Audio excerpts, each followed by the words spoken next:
Just off the shoreline of the Atlantic Ocean, the state of Florida boasts the original speed test for all of NASCAR. The track that needs no introduction.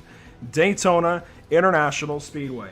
It's always good to open up a season with a run or two at Daytona, stretch everybody's legs, work out the kinks, and just get up to speed, literally and figuratively, to just work ourselves into a new season. We're doing that tonight, the first race of 2021 for NORC, happening here at Daytona. It's going to kick off a wild Season 13. Thanks a lot, Andrew. And first of all, hello, everybody. Happy to be here this evening for what I expect to be a thriller, which is normally a trend, I would say, with the Daytona International Speedway. But I think you said it all in your intro there, Andrew. You know, this is an opportunity for these drivers to put themselves in another class. And what I mean by that is we have no backbone to go off of for 2021. Now, this is a series that's been in operation for over a decade, so there's a lot of information to comb through as far as, you know, how some of these seasons unfold, what type of car they've used over the last few years. But this is going back to something we hear Dale Earnhardt Jr. talk about it a lot. You know, he used to love the fact there was a preseason opener on a Daytona oval, typically a relatively short race, a fun car to drive, and it's a thrill for us who are able to sit back, relax, and watch it. Well, tonight we got some drivers coming out of a field and an organization and series that is known for breeding a lot of talent. And I think we're going to be privy to 100 laps of pure excitement on the high banks. And one of these drivers is going to start their 2021 NORC season with a little bit of an edge, some momentum, and a whole lot of confidence. Let's take you through that starting grid. Eric Brennan off on pole. It's going to be Aaron Smith in that yellow number 70. With none other than Elijah Drew Gracia to his outside. Checking in third, it's going to be Howie Briss in the 97. David Shutt, four-time winner in the NORC iRacing Series, will roll off fourth. Rolling off fifth tonight, it is Femi Olat, then Daniel Falkingham to his outside. He's got a few wins as of late as well. Will Klein at the line. He's going to roll off from the seventh position. Freddie De La Rosa making an appearance this evening. He'll roll off from eighth. Starting ninth and 10th, it's going to be none other than TCB, Terrell Baker, and Cody Miller. Just outside of the top 10, as we go back to row number 6, is where you'll find Spencer Owens lining up in the inside in the 11th spot. Outside is going to be Zoltan Herzig. Herzig, that is. I promise it's the only time I'll botch that one tonight. Going to roll off at 12th spot. Tommy Gossett in the 80s going to start inside of row number 7, and 13th and 14th spot is going to be that of Sean Williams. 15th, we've got John Berry rolling off from the inside of row number 8 in car 74. Outside is going to be Nicholas Carreso, the fastest car in practice at car 30, going to come from near the back of the pack. And rounding out our field tonight in the 17th position is going to be Cole Freilich, who is scheduled to roll off in that 17th spot in car number 15. And that is your starting grid here. 17 cars slated to go for, as we mentioned, 100 laps for the preseason kickoff to the 2021 NORC season. The NORC Classic field up out of turn number 4, getting ready to turn loose for the first time in the new year. It's Aaron Smith out ahead. He's going to bring us down to our starting line. The pace car going to peel off, and we are going to go green flag racing for the first time in 2021. It's the NORC iRacing Series. It's the NORC Classic from Daytona. And a good jump from the pole as they come down through the tri-oval here. Already a couple drivers elected a slot in the somewhat double-wide formation through 1 and 2. Kicked up to the high side was Elijah Gracia.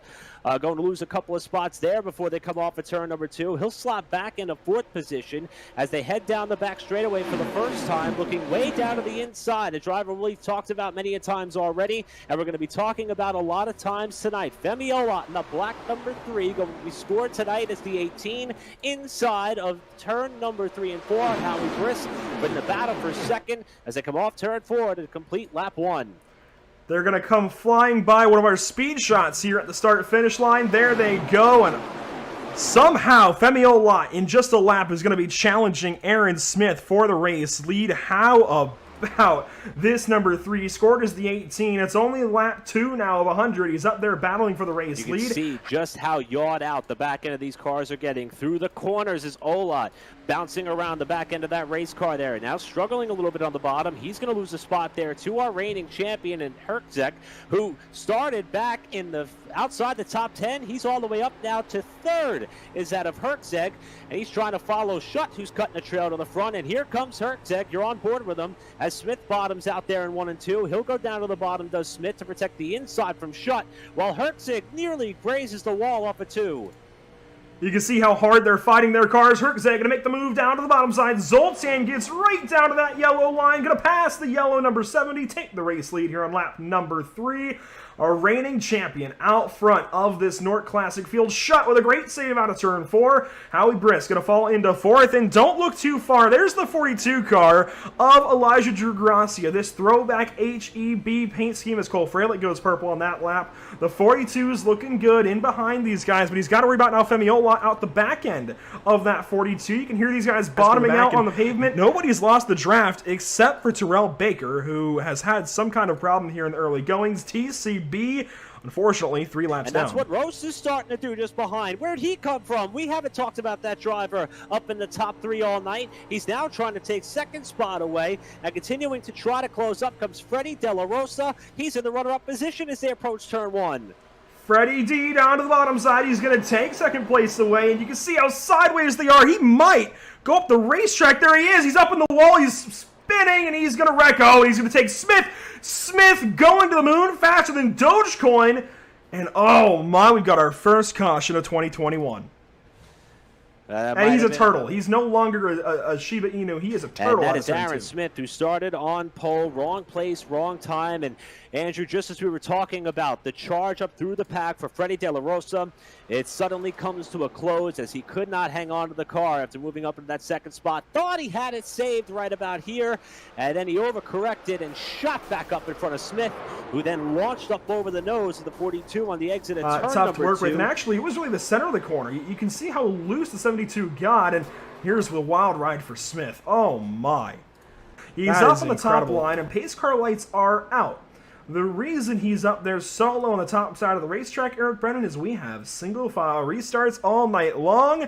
As a NASCAR purist, as somebody who loves old school, well, NASCAR mechanics in general, NASCAR rules, etc., I am a massive fan of these single file restarts.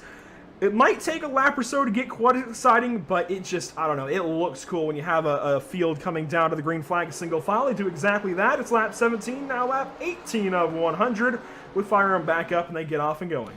Yes, certainly. That's why we keep our eye on him, or at least one eye on him. Whoa! Trouble! Herczek! He gets into the wall and spins in front of the pack, and also involved the 25 who had problems early, and Tyrell Baker, and it's going to sweep up just as we were talking about John Berry in a multi-car crash that happened in a 3-wide battle for the lead in 1. You can see the 3-wide starting to take form. Howie Briss down to the bottom side. Oh, I see exactly what happened. Just ran out of room. David Schutt trying to give room to Howie Briss down to the bottom side. Ends up door banging Zoltan, and it looks like the 28. Cody Miller has a little bit of damage, but he's still up there, decently clean, mostly straight. We'll see how he falls into all of this as we go back green flag racing, coming to lap 24 of 100. Howie Briss off and away, already side by side for second. Didn't take long for Miller to decide he wanted to try to head a little bit further forward as Miller is on the bottom of the racetrack in that black and white car, sliding his way up here to take over that second spot. He's got some help from behind. And don't look too far. He's still a couple of laps down, but Terrell Baker, TCB, up here mixing it up with the race leaders despite being 1 lap behind. TCB is a hell of a plate racer himself, and he is working on Zoltan right now. He's going to look high. He's going to go with it. Does he have help? He's got David Schutt back there, but not too close right now. The 25 car up to the outside. It's turn number 1, sideways, drifting, and oh, we've got another big one. Howie Briss! Oh no. John Berry gets a piece. Cole Fralick around. Will Klein involved. Work his way up to the race lead momentarily, and he might have sent it off in a 1 and 2 a little bit too hard as the back end stepped out on him, and he took out a driver who, unofficially, according to my count, may have led the most laps tonight in Howie Briss in the John Deere machine, and head on into the wall goes Briss. Sean Williams escapes another one. He slid there, did make contact with the left front of Baker's car, but after bouncing off, Williams was able to continue driving forward, and you saw Femi Olot in the grass as well. Zoltan Herkzeg going to lead us down to the latest green flag of the evening. It's lap 40 coming to 41 of 100. Cody Miller in tow. Bit of a checkup there on the outside line. Tommy Gossett already shuffled down to the bottom, and we are 3 abreast. We were 3 abreast there for a moment for second Well, the place. top 2 are starting to open up a little bit of breathing room, and that came in by virtue of the assistance of the slide that we saw out of Miller, who was in 3rd position. But even though they've got some room, they're not done racing for the lead, as Schutt had a peak down low off 2, and he'll duck back in the draft. That might have actually just been breathing the nose of that Monte Carlo. He's got some damage, got to make sure it stays cool. But look at the gap these two have opened up. If they just maintain this for a while, they'll have to go through a fuel cycle. But, oh my, they have really opened up this race for them. I say maybe he was just breathing the nose. No, he's going to go down to the inside. We are going to race for it down to the stripe. This is to take halfway, and it's Schutt at the line. Takes the top spot away.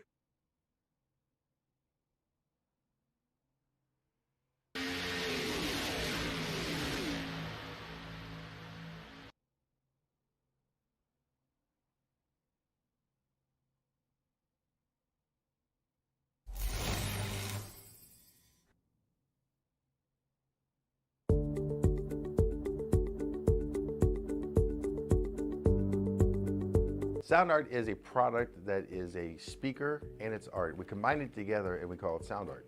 What makes it so unique that any picture can be your speaker? Sound art gives you the high quality sound without the ugly speaker. This isn't a picture with a speaker, the picture is the speaker. Just imagine your wedding picture uploaded onto a canvas and now it's speaking 10,000 tunes. I mean, it's a very cool concept. What we like so much about it that you can take anything that means something very special to you, upload it on the canvas, have it hanging up in your room, your balcony, and now it's a speaker. I mean, how cool is that? It's something that we have that and no one has. No one has this product. It's just a great gift to give anybody. It's just a neat concept. Around here we say, art never sounded so good.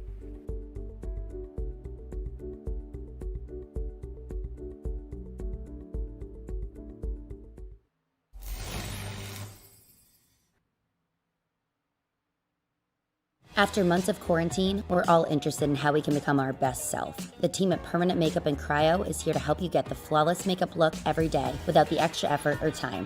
When it comes to your appearance, you deserve the best care that money can buy.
Oval Sim Racing's biggest personalities meet the biggest stage, Daytona International Speedway. It's a venue all too familiar to NORC, but a car that's grown a stranger over recent years. Tonight, NORC makes its return to the NASCAR Xfinity cars to open Season 13. Welcome, race fans, to Pit Stop TV. Eric Brennan and Trey Shuttlesworth join me on the mic this evening. We'll have Emerson Arden on our social media coverage here in just a little bit. My name is Andrew Cardinale IV, and this is Pit Stop TV's live coverage of the NORC iRacing Series. As we know, you have many options to fulfill your sim racing viewing needs. We thank you for doing so here with Pit Stop TV and tuning in on Facebook, YouTube, Twitch, and Twitter. We've seen the NORC Classic. In fact, you guys just watched a few highlights from that back in February. We've seen the NORC Daytona 500.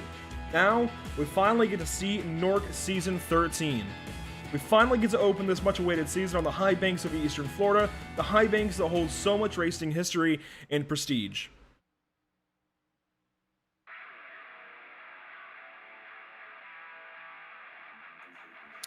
Yeah, and Andrew, I'll tell you what, I'm very excited for this event here. And first of all, hello everybody, wherever you may be watching. This is going to be a fun evening and a very fun season for NORC in 2021. And Andrew Cardinale IV already touched on one of the biggest variables, the fact that we are running the Xfinity car. First time, according to my notes, which Andrew helped me compile here, since Season 7 that we've had this car being used in competition for the season. And when you start things off at Daytona, this is an opportunity for you to set a tone. And although this race often carries a number of variables and circumstances that may be outside of a driver's doing, it is a chance, though, to put themselves atop the championship standings, first in the win column, and the first one to claim top honors here to kick off this season with a lot of variables and unknowns, considering the fact this is the first time we've seen this car in quite some time. A great place to set the stage, a great platform to do so here on Pit Stop TV, and I'm excited to get this underway. I think this is going to be a very thrilling night here of racing action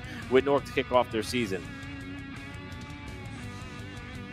Yep, without a doubt, I wholeheartedly agree with you, Eric, and it's a pleasure to join you two in the booth, and I hope everyone out there is having a good night. I think we are in for an excellent race tonight. And yeah, as you said, Andrew, I didn't realize this until today, but it's been about half a dozen seasons since NORC has utilized the Xfinity Series car, or the Beat car, if you will. And yeah, I definitely feel it's going to be a bit of a handful tonight. It's, of the current three stock cars, it's definitely the one that feels as if it drives the heaviest conventionally. And it's also a car that doesn't have a really tall spoilers at these super speedways. So it's definitely going to be a handful for these drivers over the course of 250 miles tonight here at Daytona International Speedway. And I can't wait to see who comes out on top. And as you said, Eric, you do happily have to send a message out there with it being not a full-length season as you might see in real-life stock car racing. These guys only have 25 races to go out there and prove something, and there's also a chase, so the clock is even shorter. And Trey, I'm so glad that you bring up the schedule, because I actually made this earlier today expecting to segue into it. This is the NORC Season 13 schedule. Daytona, top of the list as you might expect, well, and as you're seeing this evening. Kansas next week is going to be interesting, I think. 134 laps is 200 miles, and that's going to be a nice way to kind of ease us in along with Michigan. But then look at race 4. Straight to North Wilkesboro very, very early in the season. You have another 1.5 to kind of smooth things out a little bit, Kentucky. But even at Kentucky, I think we're going to see a lot of very close racing, a lot of side-by-side racing in early goings, then long runs, I think, are certainly going to come our way with these NASCAR Xfinity Series cars. Road Atlanta makes its presence known on the schedule. Race number 6, 40 laps down in Brazelton, Georgia. That's going to be a lot of fun. We've got Dover, Homestead, the iRacing Super Speedway. How about that for round number 9? I was on the list. The Nashville Fairgrounds, 175 laps at the Nashville Fairgrounds. That is going to be amazing. You got all the way down to the first half of the schedule, Eric, and we've got a double. The Talladega Duels, 30 laps apiece, will take races 13 and 14. That's got to be one of my favorite notes on the schedule. When you watch a restrictor play race in any form of motorsports, whether it be in sim racing or real life, a lot of people wonder, why are these races so long? Typically things, just go down in the final 20 or 30 laps. And hats off to the people who built the NORC schedule, because they're going to give you back-to-back rounds, round 13 and 14, of just that, just 2 dual races on the super speedway, 30 laps apiece. That's guaranteed to be intense all the way throughout. But the versatility continues. Another short track in Martinsville. Road America America, Atlanta, Legacy Daytona before they kick things off in the championship chase. And if you want to pick out a crop or a top running driver or a champion as they're going to in that final run of the playoff races, Trey, I can't think off the top of my head with all the tracks that are in the sim, specifically for that of stock cars, of a more diverse run to try to see who really is the best of out of a series that has really produced a lot of top-tier sim racing talent. No, I definitely agree, Eric. It's a schedule that is diverse all the way around, very consistently diverse. I do look to the chase, and that's where I see probably the most consistency within the schedule. Looks like we have a handful of intermediate tracks there, including the season finale, the site, rather, of the season finale, Las Vegas Motor Speedway.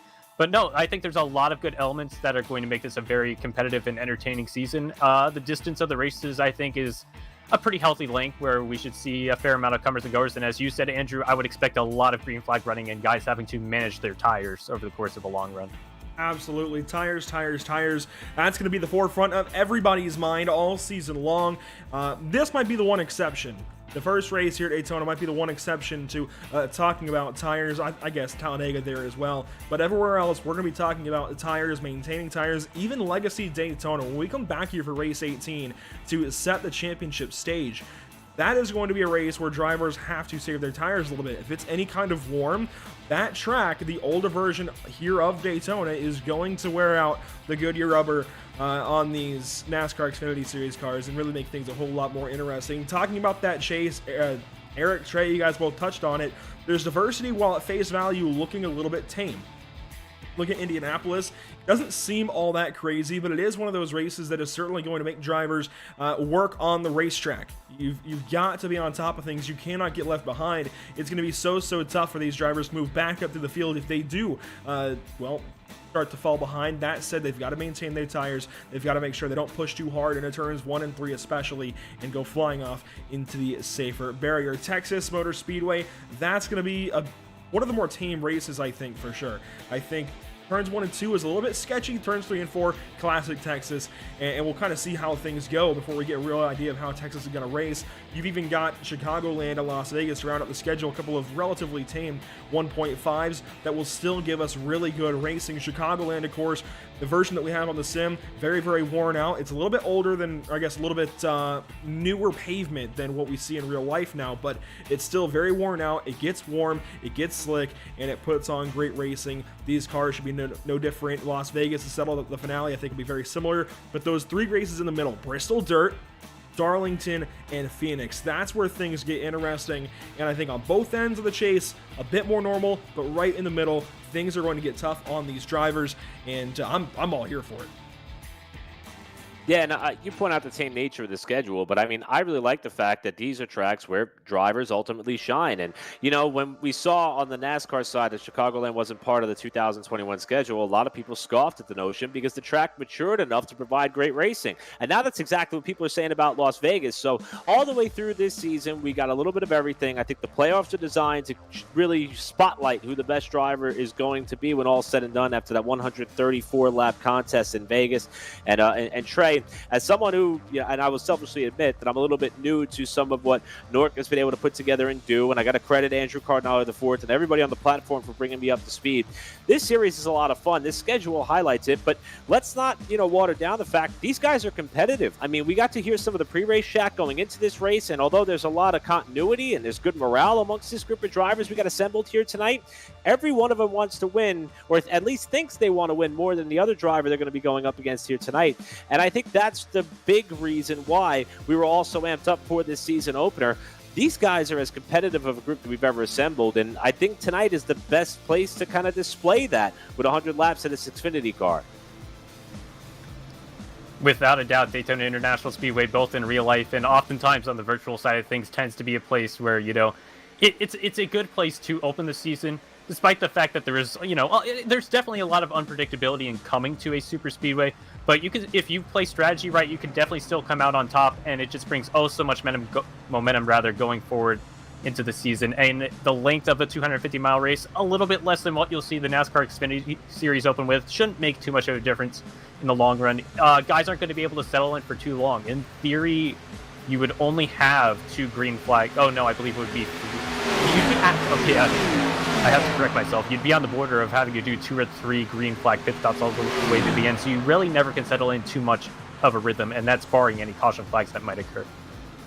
Yeah, and one big thing is we are on full fuel loads this evening, 18.7 gallons, whereas we see a lot of NASCAR-style leagues on the iRacing.com service, in fact, that we've covered over the last 6 or so months, where they run half fuel. Not the case here in NORC, 100% fuel, 18.7 gallons as opposed to 9.4. That's going to change things up a lot. That's going to mean these drivers can use the full extent of their tires, and maintaining tires then is going to get so much more important, because it's not just shrinking the tires down to meet the fuel. You've got to lengthen the tires out to match how far you can go on fuel, and when you do save tires, usually you save fuel, so that's going to lengthen that run even longer. You've got to find then the sweet spot towards the end of the run where things fit. We're looking here at the track map of the Daytona International Speedway. It needs no introduction. It's very simple, yet also complicated. I think the most complicated part that we talk about each time we come here, Eric, is the 18-degree tri-oval. We've got this speed shot set up in the tri-oval. That's where things will get a little bit tricky. Everything outside of that, sure, it'll still be tricky, but it's up to the field at that point on how tricky it gets. Yeah, and that tri-oval, as you mentioned, it looks tame. 18 degrees, it's nowhere near comparable to what they're going to be dealing with in 1 and 2 and 3 and 4. But we keep harping on the fact that NORC is using the Xfinity car this season. Well, in the sim, these cars draft differently than the Cup version they ran for the NORC Daytona 500, and obviously differently than the 87 version cars that they ran in the NORC Classic, the highlights that we aired coming into tonight's broadcast. That is something that you are only going to be able to rehearse a few times throughout this practice session, is how that car behaves in all sorts of different situations in that portion of the racetrack. And as you see, these drivers are doing all they can to simulate that racing venture. But when we bring these cars down double wide for the green flag, these guys are going to be in positions that they're not only double wide, perhaps 3 wide, hopefully for their case not 4 wide till later in the going.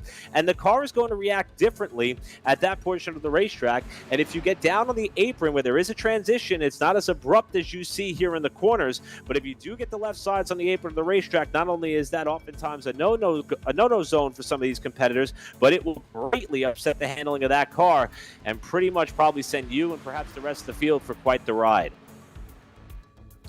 Yeah, these cars are going to be a handful for all 250 miles. Unlike the Cup car, which has a fairly tall rear spoiler, these cars have a rear spoiler that's nowhere near as tall. It's around a similar horsepower output, but the car's going to be much more of a handful throughout the corners without having all that downforce that you rely on in a NASCAR Cup Series car. But what we conventionally tend to see, at least in fixed racing on the super speedways with the Xfinity Series cars, is a car that is very prone to bump drafting. Especially on the straightaways, and it's also very prone to a lot of side-by-side action. Can be a little bit difficult to make the outside line the dominant line, but multi-lane racing is definitely incredibly prevalent with these cars. Absolutely. We're going to see a lot of different tracks change in different ways throughout this season of NORC. I'm just so excited. We've talked about Cup cars for a long time here in NORC. We've gone back and forth between Cup cars and NASCAR 87 cars that we had last season and season 12. It's been a while since we've talked about the intricacies of the Xfinity cars, as Eric mentioned, since season 7. And just for a little factoid, who won the championship in season 7? Oh, that was Freddie De La Rosa. How about that for a throwback? Femi Olot, the NORC Daytona 500 winner from this year, he was second in the points, and Jared Darling went third. And I'll try and find real quick who won that race, and I gotta refresh myself here. I believe that would have been... I'm not exactly sure anymore who won Daytona that year. But actually, hey, we can mention the fact that nobody has been quite as good here as Marcus Richardson when it comes to the NORC iRacing Series at the Daytona International Speedway. Nobody else has gotten any more than 2 wins, those being Nick Northrup, Terrell Baker, and Cody Miller. Everybody else, it's usually you get 1 win, and then we might see if you show back up. It's really hard to repeat in NORC at Daytona. I expect to have to look through a deep part of the field to find today's winner. It's not going to be your conventional normal race winner that we'll see the rest of these 24 races. Yeah, and I will say, when you look at super speedway racing as a whole, as we see the checkered flag flying on this practice session that we were privy to kind of tune in on, when you look at super speedway as a whole, a lot of people always view it as just a total crapshoot. If you're in the race, you've got a shot. But when you look at the record books, you happen to sometimes see similar names wrapping up wins. But I'm with you, though. Andrew, I believe that tonight's winner may be a bit of a surprise, even though we could expect to sometimes see familiar names up front, names that you've already mentioned, names that we're going to reference here in the upcoming qualifying and race time that we're about to have, that many would know as obvious winners in the past, obvious winners that you could pencil in for this season. But this is an opportunity for somebody to separate themselves from the pack and maybe get an opportunity to grab a win in the track, which they may or may not be as competitive once the season gets into its greater strides on some of the mile-and-a-half tracks, the short tracks, and even a couple of the road courses that are on the docket. This is a chance for somebody to set the tone for their season early, and it may not be a name that we're accustomed to calling across the finish line when all is said and done. It tends to be 50-50 in some cases as to whether or not you get the underdog at the super speedways. Unfortunately, looking at the trends of, if you will, the NORC Speed Weeks coming in, that we've, the two events we've seen over the last month or so, both the Daytona Classic and the Daytona 500, we saw guys that had really good pace, or are known rather for their really good pace, go out and win. And that's Zoltan Herzeg in the NORC Classic, and then Femi Olot, the NASCAR iRacing Coca-Cola Series driver, claimed the Daytona 500 victory. So trends may not be looking towards an underdog, but as always, it's Daytona International Speedway, and anyone has a shot. And at this point in time, we have qualifying underway, and these guys have 2 laps to go out there and set the quick time. And already we're seeing the different strategies here in this qualifying session. Here's Sean Williams ripping the top side up on that outside wall. It's so important that first lap out to run the wall, Eric. It lengthens the amount of track that you are covering that first lap. It helps the motor get spooled up. Even just if you were to run the top side of the straightaways and arc into the corners and then arc back out onto the wall, even that would help so much just to help the engine spool up. And then this second lap, it's going to be very, very important. You've got to hold a pretty wheel in the corners, and you've got to be very easy on the transition into and out of the banking so as to not turn too much. That's what's going to make a difference here on who gets pole and who, well, starts last. Sean Williams goes quick time at first, then Cole Freilich. How about that? But these are all the first laps.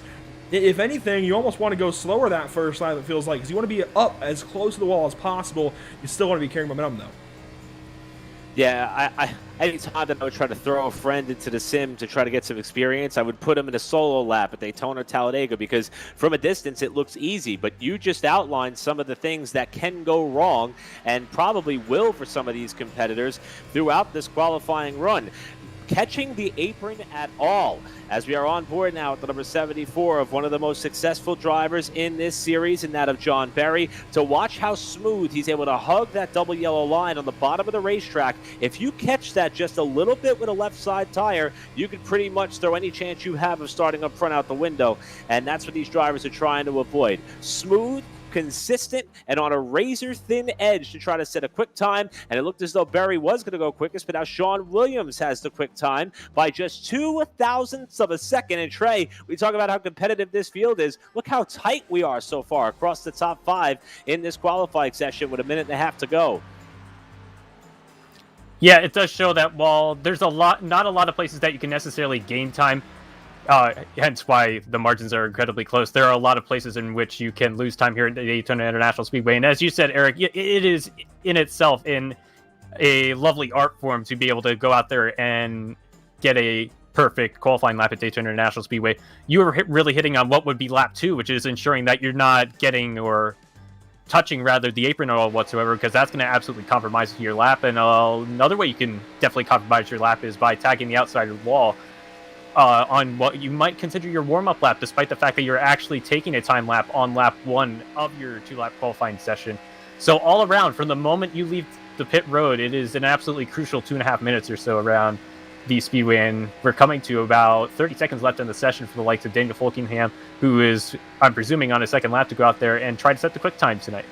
Yeah, this is lap number 2 here for the number 20 car. We'll see how he fares across the start-finish line. While we watch the last 20 seconds of qualifying here for the 20 car, let's talk about, well, quickly mention some of our partners here at Pit Stop TV. Tucson Sound Art. You can go to TucsonSoundArt.com to grab your wall-mounted sound art device today. Use promo code PitStopTV for 10% off when you do so. Of course, Race Pace Setups. You can use that Discord link at the bottom right to check out their Discord, where you can grab some of the best, if not the best, GT3 and other setups for you on iRacing. You'll pick up tons of time, I promise that. We also, of course, have to thank Permanent Makeup and Cryo in Maine. When it comes to your appearance, you deserve the best care that money can buy, and our official graphic and camera provider of Pitstop TV, Whiplash Media at whiplash-media.com. Just like that, though, Eric, we are ready to open up Season 13 of NORC. Can I get a yeehaw out there just for that? We're going to go ahead and look down our starting grid. Sean Williams on pole. How about the fan favorite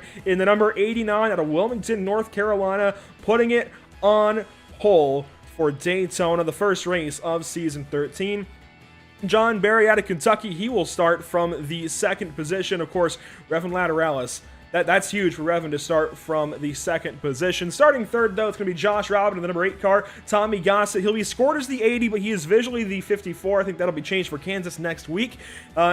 Row number 3 will have Howie Briss down low in the 97 car. Cole Freilich, how about that starting position for Cole? He will start from 6th place. Of course, that is our Daytona 500 pole sitter.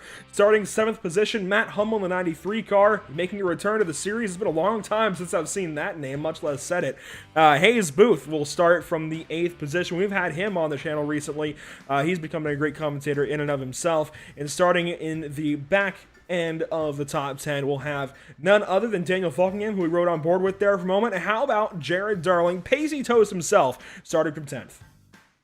Now we'll take you to the drivers who just missed out on the top 10 spot, like the number 69 of Sheldon Lockey, going to roll off in 11th. Outside, the number 28 of Cody Miller, going to line up in that 12th spot. 13th is where you're going to find Tyler Justice in the number 7. And how about Will Klein, a driver who we've seen up towards the front at Daytona many a times. Watch out for the outside of row 7. Car 48 and Klein's going to roll off in 14th spot. He will certainly be one to watch tonight. Aaron Smith in the 70 is going to roll off inside of row number 8 in the 15th spot. Outside is going to be that of Bobby Chaney in the 24. He too is going to try to work his way up towards the head of the pack relatively quickly.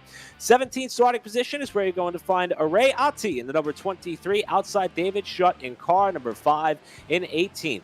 And rounding out our first 10 rows of competitors tonight, the 2020 Daytona 500 winner Tyrell Baker in the 25, and Zoltan Herczeg, who is certainly going to be one of the most exciting drivers in the field, coming in that 20th spot in car 96. And now we look to the final 5 rows. Tom Mercier will make up the inside of row 11 tonight, and he'll be accompanied by Spencer Owens, who takes the 22nd position. Behind those two, it's going to be Justin Gable and Elijah Gracia making up row 12 tonight.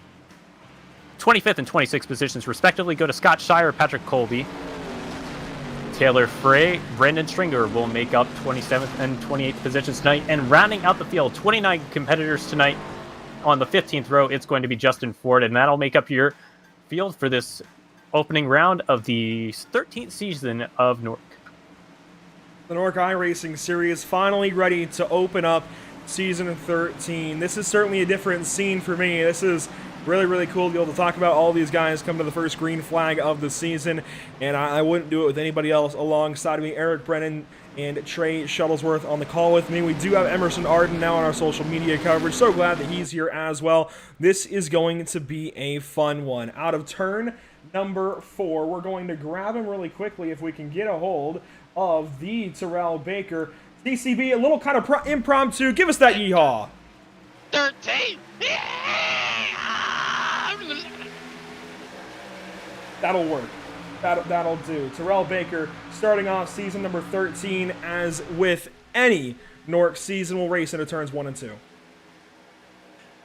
Boy, we're not even a lap into this thing, and I already love this series. And up at the front of the pack, you can see the draft coming into formation already. Josh Robin on the bottom trying to push your pole sitter clear out in front to the lead, leaving John Berry falling back to Tommy Gossett in the pit stop TV number 54, as Andrew mentioned, scored the 80. But there's company on that bottom lane, and right now it looks to be prevailing as they approach turn 3. In fact, all 4 cars that started on the inside are trying to get themselves clear out in front, while the top 2 are clear, led off of turn number 4 by Sean Williams, coming around a complete lap 1. And just as I was about to say that John Berry continues to lead that storming outside line, it's going to be the second car on the inside line, Josh Robin, coming to the outside line, and he'll be the one to claim the first lap lead here in the 13th season of the NORC iRacing Series, and he's going to continue to lead on the outside line. Although as we go to the corner, Williams is going to get back even. I do expect that the 8 will have a massive run down the back straightaway, especially with how close the 74 of John Berry is. Lap 2 of 100 underway down the Daytona super stretch. Still side by side up front. Josh Robin leading that top side charge. He got up in front of John Berry, Tommy Gossett until Freilich up there. The 11 of Hayes Booth even. A lot of great drivers towards the front of this field. On the bottom side, you've got guys like Howie Briss, Matt Hummel, Jared Darling, and more. Sheldon Locke even there. A lot of drivers starting to fall back as Williams going to move in front of the 97 of Briss. And no, Briss goes up high, and he... Wow, I don't know who led that lap.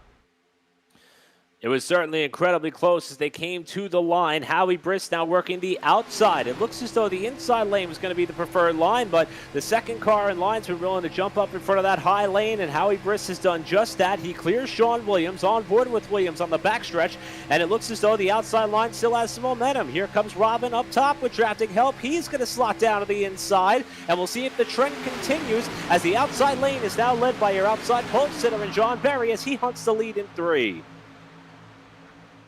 And what we're seeing already is what makes the Xfinity Series cars so brilliant on the super speedways. It seems like as if the leader never truly has control of a race here because the outside line remains very prevalent, rather. You don't also need a lot of cars on the outside line. Right now, we see less than a half a dozen, only 4 cars represented on the outside line. Yet lap after lap, we're seeing new drivers come up to claim the lead. This time around, it's going to be how... Oh, wait. I have to correct myself there. It's Josh Robin who leads the lap. This time by a little bit more of a margin than we saw at the completion of lap 2. Bit of a different look this season for Terrell Baker. He sits at about the 10th position. 3 wide now. Here comes Justin Gable around the outside with a big run. TCB going to go up there along with as John Berry pokes himself out into the race lead momentarily. Everybody just settling in, trying to figure out if they want to charge or wait. Tyler Justice in this group as well. A newcomer to the series making his first NORC start this evening. Side by side, they stay up front with Josh Robin down low. John Berry up top, and Robin leads that lap again. That is lap 4 of 100 in the books. Further back, some drivers starting to fall back, put themselves in a decent little position to just ride around and wait. We're looking at some of them here, a big gaggle of race cars. We got Zoltan Herczeg, Justin Ford, Scott Shire, and more.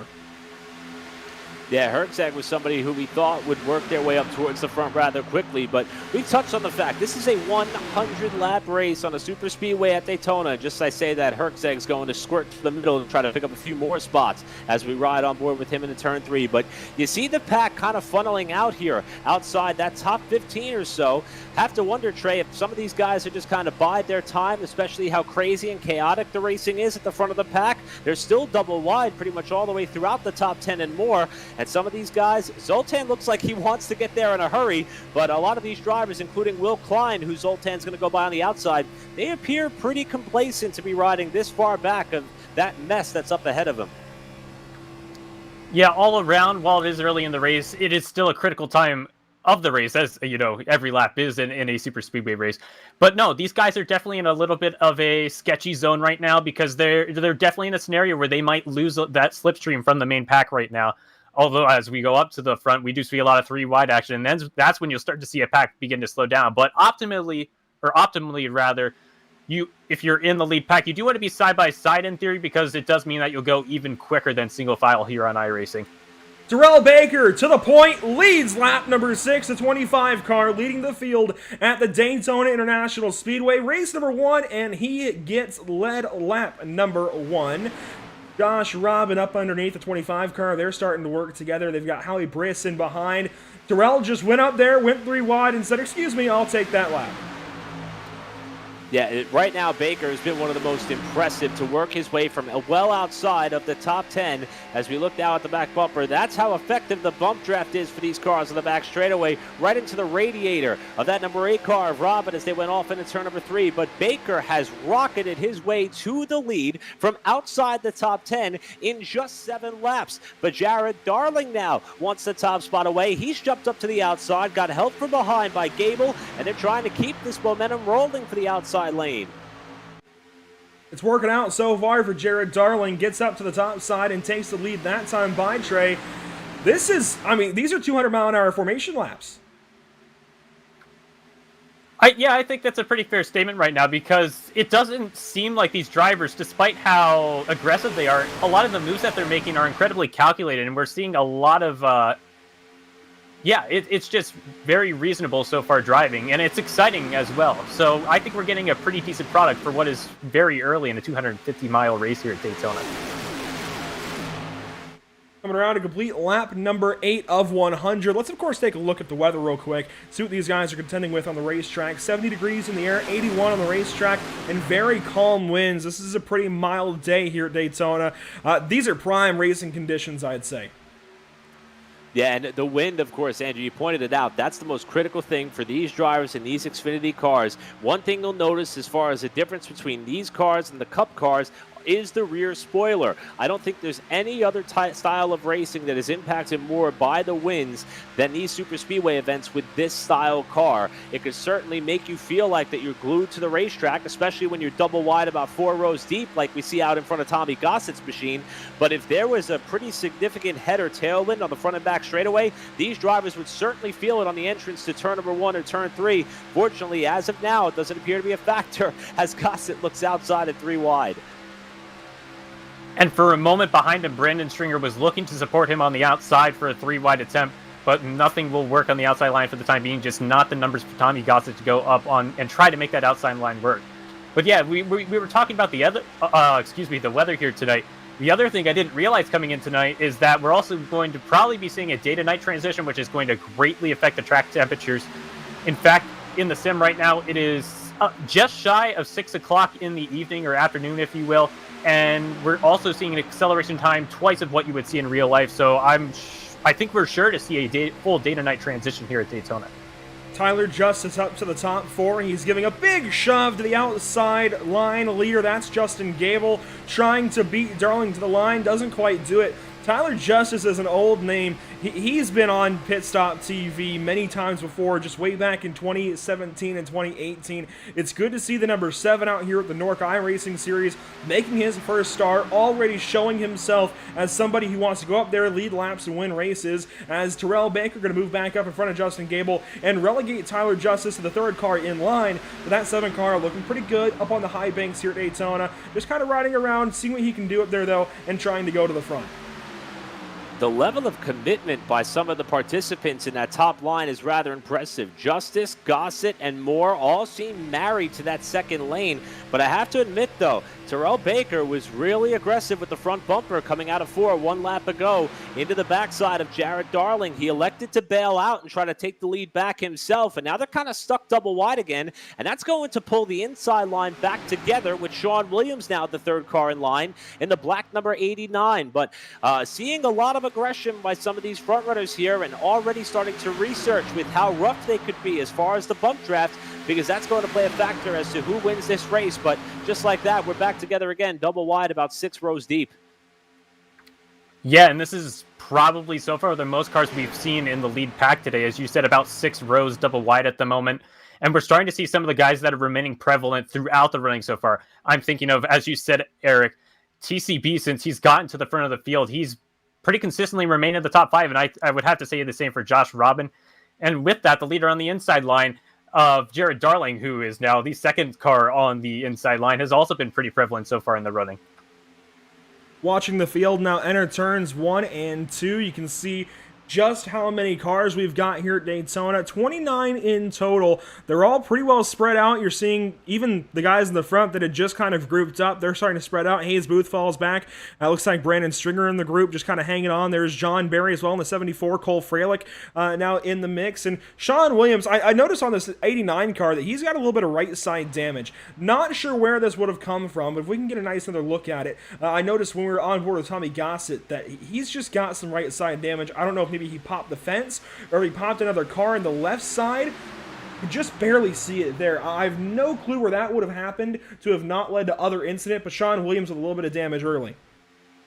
Yeah, that's something that we're definitely going to keep an eye on, and we did see him kind of fall back behind the number 8, just ahead of him of Josh Robin many a times. Not sure if that's trying to lay off the bumper, as sideways off the corner. That was a great save by Jared Darling. We saw that car go way sideways on the exit of the corner. May have caught the apron that time. And he was still tucked right up, though, underneath the backside of TCB, and that's going to give momentum to the outside as Gable hunts the lead. He'll fall back in 3.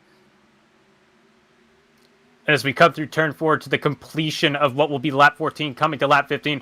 I was just about to say things were getting a little bit calm after the chaos on the back straightaway, but yet again, Jared Darling will be storming to the outside line. He'll be the man to lead that lap with a great push by a man who's been doing a lot of pushing on the outside line today so far. It's Justin Gable. In fact, the two of them nearly clear the entire inside line. Darling will be comfortably to the inside as we come down the back straightaway. You can see as loose as these cars are, as on edge as they may be, boy, do they get big runs when you get in behind somebody. Certainly punching a nice big hole in the air and just allowing for some big runs to form. A lot of energy in this group. Josh Robin a bit squirrely into 3, I think, throwing the cars side by side. I'm not sure if maybe he was trying to kind of index the car, see if there was a little bit of damage somewhere. It kind of looked like that thing you do if you're just trying to find some damage somewhere in the suspension, trying to throw weight on each side of the car. Oh, as TCB gets a shot from Justin Gable. That shot him right down in front of Josh Robin. That made his move to the inside a whole lot easier. Even Jared Darling very sideways that time out of the tri-oval. And as we're watching these drivers try to perfect their passing efforts, you're also going to start seeing a little bit more of what Jared Darling was trying to do there, and that is block the run. That's going to be a bit of a rehearsal throughout the remainder of this 100-lap event as well. Not only do you want to see when you can make your move, you also want to practice to try to stop your competition from being able to make a pass effectively, and that's what Darling attempted to do, which it shot Baker down almost across the infield grass. They remain 1 and 2, and right now the freight train leading up on the top side continues to be that of Justin Gable off 4, and he's still got help from what's been a very dedicated partner in the number 7 of Tyler Justice. They continue to run first and second in the outside line, but the bottom continues to prevail for the time being. Yeah, and while teamwork can definitely something that can play into your favor to get into contention at a super speedway, I think what we're already starting to see that is that the nature of this race will eventually invoke a culture or an idea that it is truly every man for yourself out here. Just looking at the two that were battling to come to the start-finish line just a couple laps ago, and it looks like for the first time today, Justin Gable might have a chance to potentially storm to the race lead and the lead of the inside line, because he's been a driver who's been on the outside line for most of the 17 laps so far, I'd have to say. Watching now from the nose of Josh Robin's machine, he sits third on that bottom side, about 5th or 6th on the scoring pylon, though, just staying side by side, multiple rows deep, and not a whole lot else happening, truly. Further back, we have some cars kind of just stringing out, getting a field going, trying to figure out where everybody needs to be. This feels about par for the course, honestly, with an NORC race at Daytona. The field relatively all together. You can see, you know what, let's take the onboard here of Bobby Chaney at the very back of the line, and we can just watch everybody up front when they go off into turns 1 and 2. It's just, from that pack up front, it's just single file on the bottom side. Everybody just staying in line, and nobody wants to lose the draft, of course, although these guys back here, they just might. That was a little bit dangerous with Taylor Frey up the racetrack and Bobby Chaney lifting. Yeah, but I got to admit, I like this position that Bobby Chaney is in right now, because he could see the leaders. He could see them up in front of him, which, speaking of, we got a new leader. Looks as though that outside line finally got some giddy up in it. And now is Justin Gable now parading the field on the bottom of the race. Oh! And it is going to be a pretty massive wreck considering the size of the field. Looks like potentially up to 10 cars, might have been as little as a half a dozen. Definitely a few cars with critical damage to that is going to end their chances of a race win today, though, it looks like. very, very early for this to happen. Not even lap 20 just yet, and we've got a pretty big incident in turns 1 and 2. Looks like maybe a very slightly bad bump from Jared Darling to, was that Jared? Yeah, that was Jared Darling in behind the 13 car of Justin Gable. And Gable, you mentioned to Eric, had just taken over the race lead, just got out there, and just a bad bump, catches his bumper and turns him. And look at some of the cars involved. I mean, a big hit there for Cole Fralick. You saw there Tyrell Baker kind of spinning down to the bottom. I don't think he took a major impact. You see the 8 that was leading earlier in this race, and Josh Robin, he was in a lead pack pretty much all race long. However, considering where this wreck took place, I'm surprised, Trey, that we didn't see more cars involved. And for some of these guys riding in the back, it may have been a pretty good move on their part. No, Eric, that was a point you brought up earlier, is the fact that a lot of guys were pretty well strung out. Well, it's something that both you and Andrew were talking about quite a bit so far today. It's just the fact that it gives them a lot of time to react. Some of these guys were probably 2 or 3 seconds back at the start of the accident, and that gives you so much time to get on the brakes. Unfortunately for Brandon Stringer, just won't have enough time to efficiently slow down, gets into the rear end of Cole Fralick, and he'll be among the many that are involved in the accident. But yeah, as you said, it could definitely play into your favor to hang back and just tail behind the lead pack 2 or 3 seconds. Gives you a lot of time to react, and you're still gaining the benefits of the lead draft. Ready on Bobby Cheney's picture to come back. We're doing this for a reason. We were just talking about Bobby Cheney being back and being able to watch if something happens up ahead. It might not show us. There we go. We're starting to get him back a little bit. He'll come back eventually. I want to see if he's caught up in this. As you can see, everybody spinning behind. Looks like we don't have Bobby Cheney's perspective, so I'll check with another driver that was back there. I'm very, very curious as to how this is going to work out for some of these guys that were in the back and just riding around. Yeah, and oftentimes wreck avoidance is going to be tested here, as now we're on board with Arayati, who also was playing that bit of a strategy to lag back. And you can see just how far ahead the leaders are once that top running car went sideways, and he had enough time. Looks like he ran into the back of Daniel Falkingham, so that's a little misfortune there before Falkingham spun down to the bottom of the racetrack. It took some damage on the left rear. Ati, though, appeared to be able to keep going, so it wasn't all sunshine, lollipops, and rainbows there, Trey, for the guys in the back, but it was certainly better than some of the front runners and early leaders as far as when the carnage broke out in the middle of 1 and 2. No, ultimately what that showed is that a wreck can happen anywhere, and sometimes being at the back gives you all the control to be able to avoid the accidents, which is what some of those drivers were able to do. Or maybe you weren't able to avoid the accident, but you were able to keep your damage to a minimum. A lot of cars torn up in this one. We see some of the drivers that are exiting the pit lane and rejoining the pacing field. 2 drivers did stay out, and this confirms my suspicions about Bobby Cheney. Look at that clean number 24 car. No damage on that Ford Mustang. He stayed back of that one and had plenty of time to react. Sheldon Lockey stays out. He will assume the race lead. No stages here in the NORC iRacing Series. These guys aren't staying out to try and get stage points. They're just staying out, I think, to kind of see what everybody else does. And I'd imagine they just might come around a pit this time by. Of course, that lap lead going to help Sheldon Lockey, and that could be what Bobby Cheney was going for. They could also just be trying to make sure they sort out to the back end of this field once they pit this time.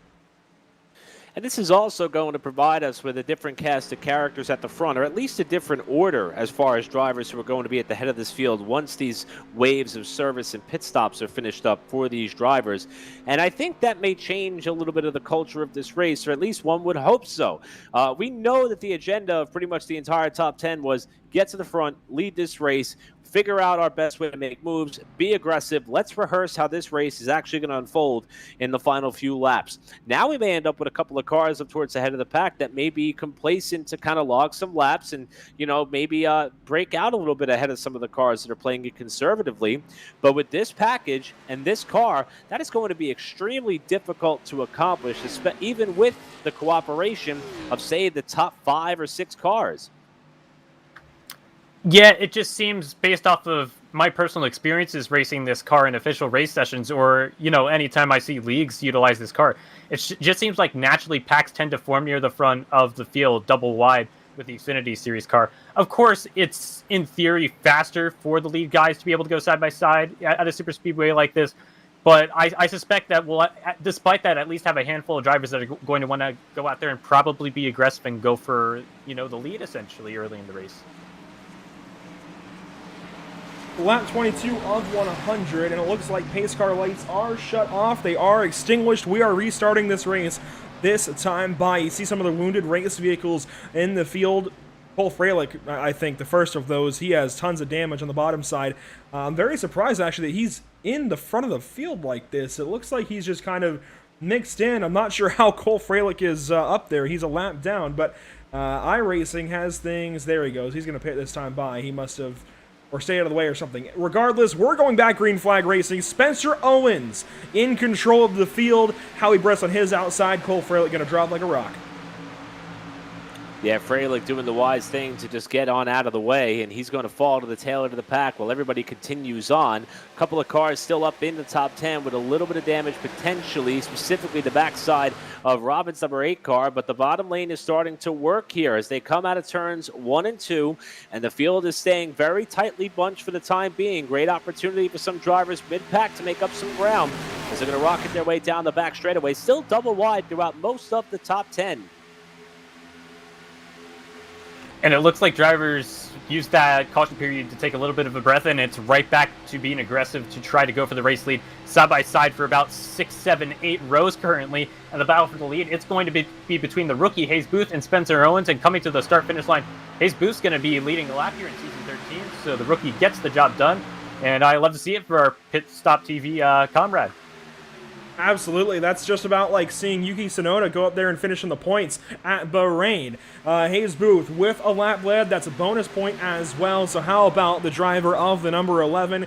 I want to say out of Mississippi, I believe. That's pretty big as Tom Mercier drops down onto the apron and he will fall back to the back end of the pack. He had just gotten caught back up, got back on the lead lap, and after I believe missing the start of this race, but he is going to drop back out and better his chances, it looks like. Look at this number 8 car. We'll look at this from the nose cam here of the 28 as well. He actually moved back up in behind the outside line instead. But regardless, Josh Robin, a lot of damage on the back end of that race car. That's going to affect drivers getting up to him and trying to give him a push. We'll see how it works out for John Barry. Yeah, and I think Cody Miller was reading your mind there, Andrew. It looks as though he saw how the back bumper of Robin's car was rearranged, and he wanted to bail out. He didn't want to be the next car in line, but have no fear, John Barry is here. He's going to lockstep with that number 8 ahead of him. They're going to work on the bottom side with that of Spencer Owen to kind of overtake the top 3 positions on the racetrack right now, but you can see Barry very reluctant to get up there and tap the backside of what spells Camaro, at least on the back bumper of that car, as they come through turn number 3. Yeah, it looks like that damage definitely isn't stopping Josh Robin. It might hurt his, it might give him a little bit of deficiency in a straight line, but it's enough where he's still able to contend and hang with these guys. And now the driver who's leading the outside line is Howie Briss. It looks like Hayes Booth withdraws to the back end of the field, and just as I say that, Josh Robin and that slightly damaged Chevrolet Camaro is going to be the driver leading the outside line, and he will now challenge the blue emu machine of Spencer Owens. Sean Williams got some damage, Zoltan Hertzeg, Terrell Baker, Daniel Falkingham, a lot of these drivers that have a little bit of damage from that first incident, they are hanging on to the back end of the top 10 now. In fact, Terrell Baker occupying that 10th position for the moment. And we can actually take a better look at this race car and see the back end of this car is very damaged. Jared Darling has no back end to his race car, but he is still working with that 25 car. How about the 54 something to the top side? Tommy Gossett making something happen. Yeah, Gossett trying to work that third lane if he can, outside of another car that was involved in the crash in 1 and 2. And Daniel Falkingham, who spun sideways. And it looks as though that Josh Robin's in danger of getting shuffled out. No, in fact, the field's going to go the other way that time. Robin's going to keep the help. It's going to be Howie Briss who gets kicked up to lane number 3 to the outside wall. That'll shuffle him back, and that's going to pull Gossett and company right up to this lead group. And the pack is now starting to multiply as far as the number of cars running in contention with the lead draft. Gossett down to the bottom, about 5th, 6th car in line on the inside. But right now, Robin is really starting to struggle there with that damage while the leaders start to try and break out in front. And here comes that 7 back up into the picture. Driver we talked about earlier, Trey, and Tyler Justice. He's 3rd in line on the bottom. Make that 2nd in line on the inside as Berry goes for the lead. Yeah, Justice has been a driver so far today that's been quiet but fairly consistent, and that can be a good thing at the super speedways, just to mind your business. Despite the fact that he's running near the front right now, the other advantage that he has right now is that he's on the inside line, and conventionally, when accidents occur, you get a little bit more visibility and a little bit more chance to evade on the inside line, but of course that's always scenario dependent. We go down the back straightaway. John Barry is the man leading, but now it's yet again Josh Robin. He'll have a little bit of a push from the 28 car of Cody Miller. Right now, they are going to fade in the corners, but I expect they'll have a bit more momentum down the front straightaway. So Spencer Owens staying tucked in behind John Barry for now, leading the bottom side charge with Tyler Justice, and they gain a little bit of ground on that top side. A lot of disorganization up there as you see the number 4 of Spencer Owens. He's the number 4 visually, but is scored as the number 12. It's been his longtime number here in the NORC iRacing series. I think the paint scheme just not quite matching this even, but he is running second place in behind John Barry. And hey, this is just that time where these guys can ride around a little bit. This is still just trying to get to the end of the race. Nobody can even think about setting up for the win right now. You've got to just make laps. Yeah, logging laps must be the agenda, but judging by the way in which some of these cars are handling, it looks as though these drivers are pushing it relatively hard in the top 10 as we now jump on board here with a car that has worked his way up through the pack after starting well outside the top 10 in Zoltan Herczeg. And he's a name who we've watched come through the front of the field multiple times already at Daytona. We saw it earlier in some of the NORC Classic highlights that we had for you. He is someone who loves this style of racing. He's successful in a number of ways. He's the reigning NORC champion, and he's right now just biding his time, not getting too aggressive with the back bumper, Daniel Falkingham, and he is currently up into the 8th spot and just kind of waiting for things to kind of fall back his way. All maybe going according to plan for Herczeg, who, as you can see, started 20th, now running in the 8th spot and staying pretty committed to this outside lane for the time being. And that could very well work in his favor. Currently looking at the lead pack of about 8 or 9 cars, there's only 3 cars in the outside line. He's the 3rd car in the outside line, so if this outside starts to garner a little bit more momentum, he's in a right position to gain a lot of spots at a pretty quick rate of time, or rather in a very quick period of time. But yeah, it's about 3 or 4 cars single file right now. Josh Robin, the first car on the outside line, and now he's going to start to get even with 3rd place Tyler Justice. So while the leaders had a little bit of a breather, I think that's just about over. This front field kind of forming up. We're seeing these guys are starting to race, and this honestly looks like a bit more of one of those groups that you might see that falls to the back end of a field, where they just sit back and behind. They stay side by side so they can kind of break through the air as a group, but they don't really race too much, as Justice might have barely given a shot to the side of the 8 car of Josh Robin. Now he'll move in behind Spencer Owens as John Barry leaves that 4 car on the bottom side and will go up and take that push right back to the lead. John Barry leading at Daytona, lap 31 now complete of 100. About 1/3 of the way into this one, Eric, and we still have not seen exactly, I think, who is going to win this race just yet. I don't think the winner is going to come out of this top 10 just yet, I'm going to be honest. No, we've already had one big wreck. We may expect at least 1 or perhaps 2 more before things come out. And we also expect things to get pretty wild when they come down for the checkered flag. But, I mean, look at how some of these cars that are running up towards the front, as you saw Miller get a little bit dodgy there on the inside of Howie Briss. But, I mean, look at all these cars. They're beaten, they're battered, they're bruised. It looks like they just finished up a 250-lap event on the Bristol Dirt. But they're actually 32 laps into this event here at Daytona. Still a long way to go. And everybody's accordioning back together. The outside line seems to be the preferred line to get the pass made to get up front, but I'm surprised that we've seen so many drivers, once they have the pass made, drop down to the inside, pick up the bottom lane, and then the process just seems to rinse and repeat, as right now it's Josh Robin and Daniel Falkingham trying to make the top side work. There's lap traffic ahead as they come out of 2. It's going to get tight. Yeah, the field is going to overtake the likes of Bobby Cheney and Elijah Gracia off pace after that earlier incident. But no, what you said, Eric, is definitely pretty valid. Because oftentimes, if you're the lead car on the outside line, you do have quite a bit of control in the race. You can really maintain the pace and maintain your relative positive track position on the racetrack. Because oftentimes, as you see lap after lap, a driver on the outside line peek down to the inside line. If you can't get back up into the outside line, you're just going to fade farther and farther back on the inside line. It could become a bit of an entrapment. A little bit of battling right there. Trying to get down to the bottom side was Josh Robin. He has to stay up high, and now Cody Miller going to fill that space as Justice had forced Robin to stay high. These guys getting single file, and they need to as they pick up Bobby Cheney going by on the top side. Well, the field goes around the top side. Oh, Cody Miller hits him. Are you kidding me? Oh, my gosh.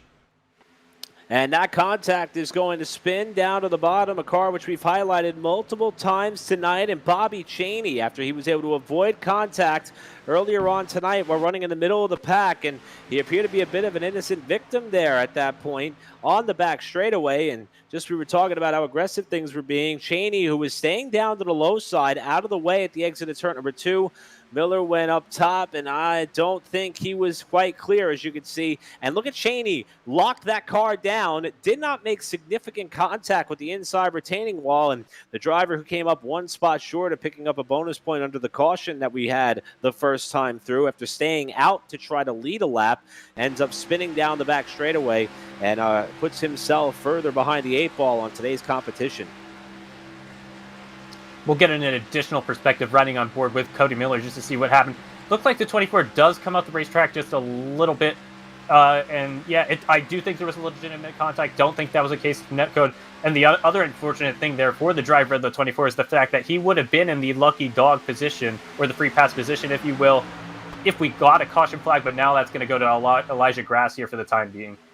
Well, this is shaking things up quite a bit as we now are back double file through the top 10. Daniel Falkenham suddenly challenging on the top side. They fall back a little bit now through turns 1 and 2. Zoltan Herzeg in this group, and Herzeg is our most recent NORC champion as well.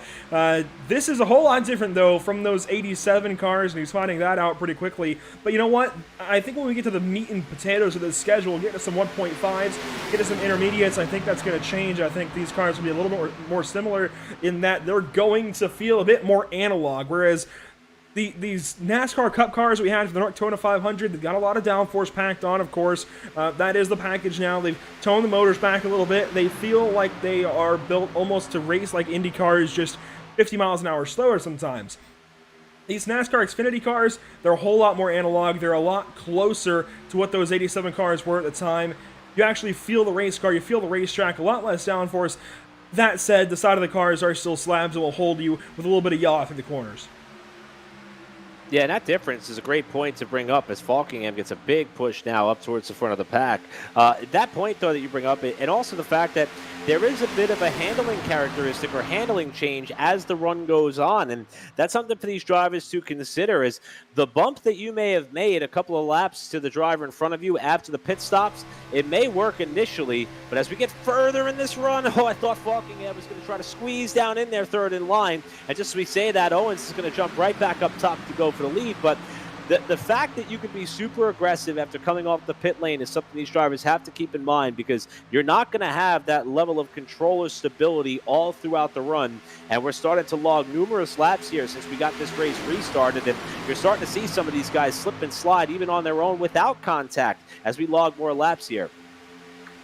Yeah, that's a good point. We're coming up on what would probably be about halfway into a fuel run. We pitted for fuel around laps 21 or 22, depending on which lap you came down onto the pit road under the yellow flag. And with about 30 to 35 laps for a full tank here at Daytona International Speedway, yeah, we're definitely getting to that number where that has to become a factor. And you will start to experience a little bit of tire wear. Not quite as much as we'll see when these guys go to the 2007 scan of Daytona International Speedway later in the season. But no, you're definitely right, Eric. You're going to have to take that into account over the course of a run as a driver here, especially in the daytime. A big shot there from David Schutt to Zoltan Herzeg. I noticed this 5-car starting to roll up through the field, and we've seen David Schutt be so aggressive in, I think, every race so far in NORC's history. David Schutt starting to work himself into the top 10, and I'm sure he will get a little bit aggressive as this race goes on. He's now in about the 7th position, it looks like, in the number 5 car. Now on the outside, right behind Briz, gets Briz a little bit loose there in the corner. Thankfully, hangs on to it. Oh! David Schutt is the one that gets loose. What? Schutt was the one who slid up the racetrack off of turn 4 and made significant contact with the right side of his number 5 to the outside retaining wall, and as you can see, suffered some damage there on the backside. And I'm going to credit you with that one there. That was the announcer's curse, Andrew. After that. Oh no! Don't you put that evil on me, Ricky Bobby.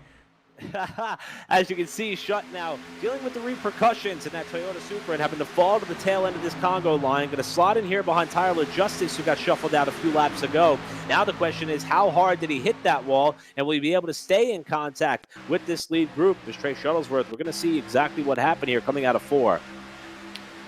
Yeah, it's an unfortunate scenario overall just to get this far into the race and have this become an issue. Still with a lot of laps left to go, of course. But yeah, cosmetically, it looks like Briss he's on the border of having enough damage to be able to stay with the lead pack or not be able to stay with the draft. Continuing to ride on board, coming out of turn 4. Watching the wheel, we do see looks like, it's hard to tell if there was contact, but definitely a lot of change in the wheel input coming off of the exit of turn 4 for Howie Briss. No, this is for David Shutt here. This is... Oh, my apologies, David. I'm still mind blown as to what happens. David Shutt just gets loose. Jared Darling isn't even close. I don't understand what could have gone wrong right there.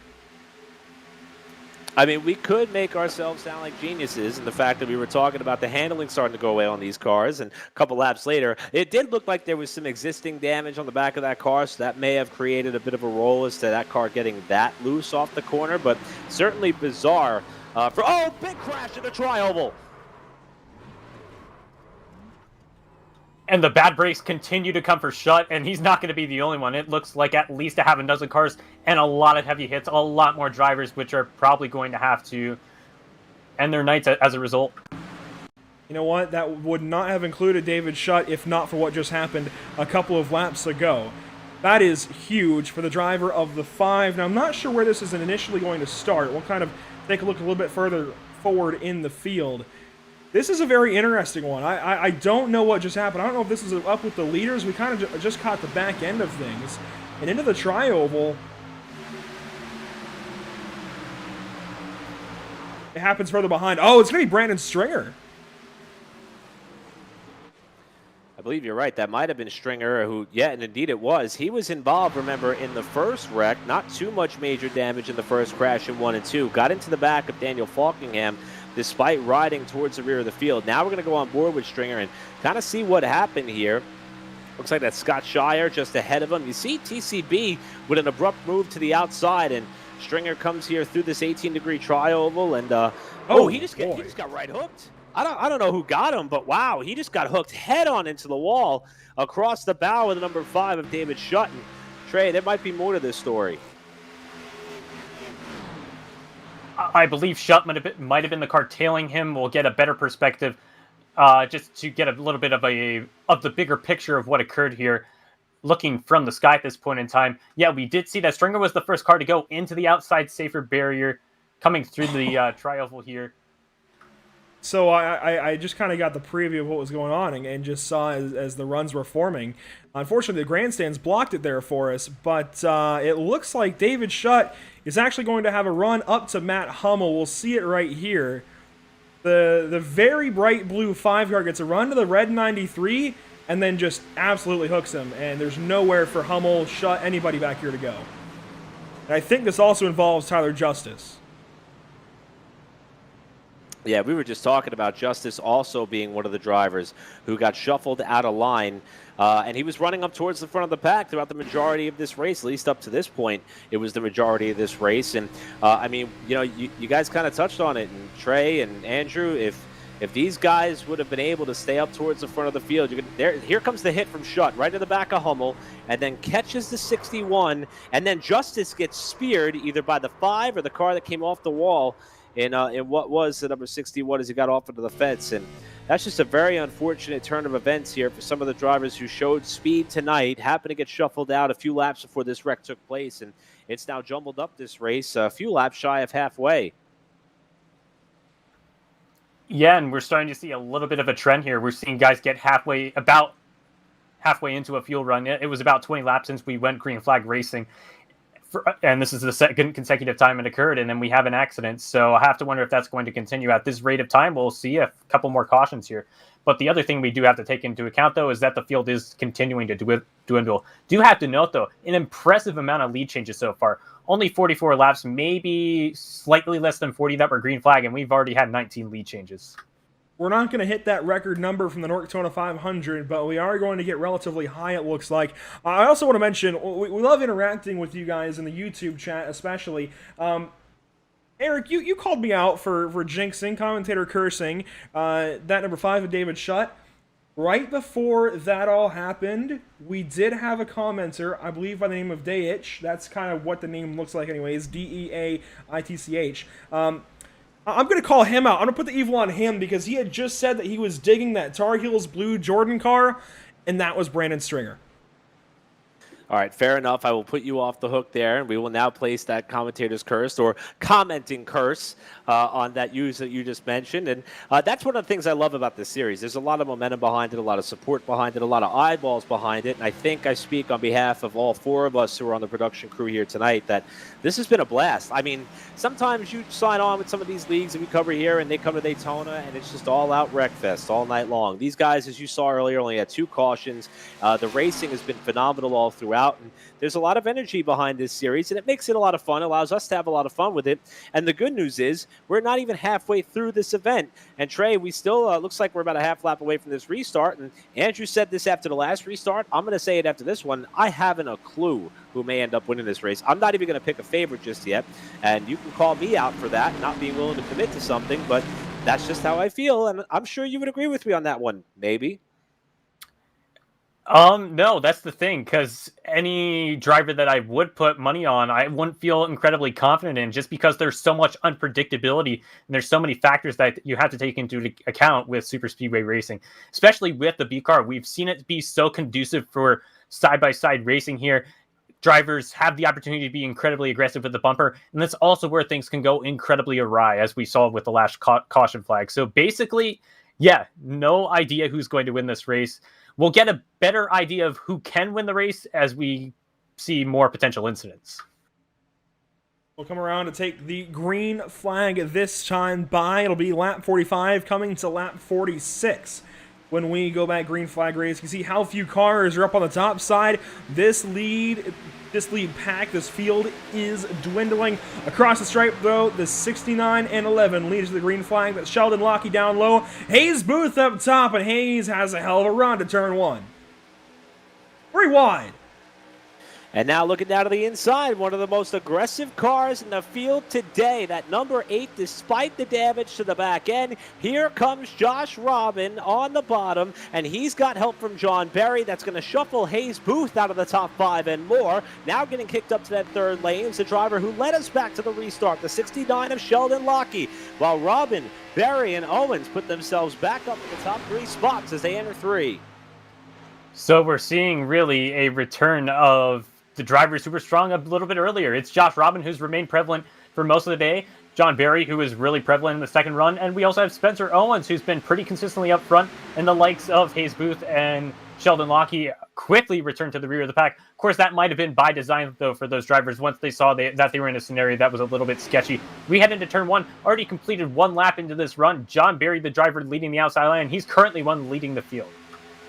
What a wild restart. We see everything that just happened in the last 5-10 laps of that caution period completely reversed, completely erased, and it's the same guys out front. So you know what? This might be the group that we have to pick some drivers out of as far as who's going to win. The move down low for Berry is going to check up the field.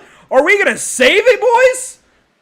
So far, so good. Oh, my! Everybody's trying to hang on to it. What a job by the whole pack. After Robin got sideways there in 3 while running up towards the head of the field, that was amazing that it wasn't our next multi-car crash in 3 and 4, and that's definitely going to separate the pack. Trey, how in the world did we get away with this one?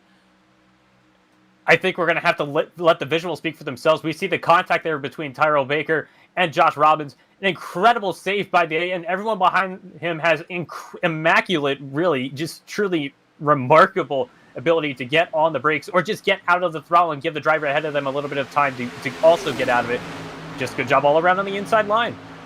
And this field is very spread out now. You see the top 6 cars or so, and it's just spread from then. It looks a bit like the Nevada desert. Everybody just very spread out as Terrell Baker back out in front of the field leads lap 48. And we can see just how far back we've got to go for the next big group of race cars. In fact, it looks like it's all the way back here for about 12th position on back. They're starting to get formed up. Even back here, not a big group of race cars.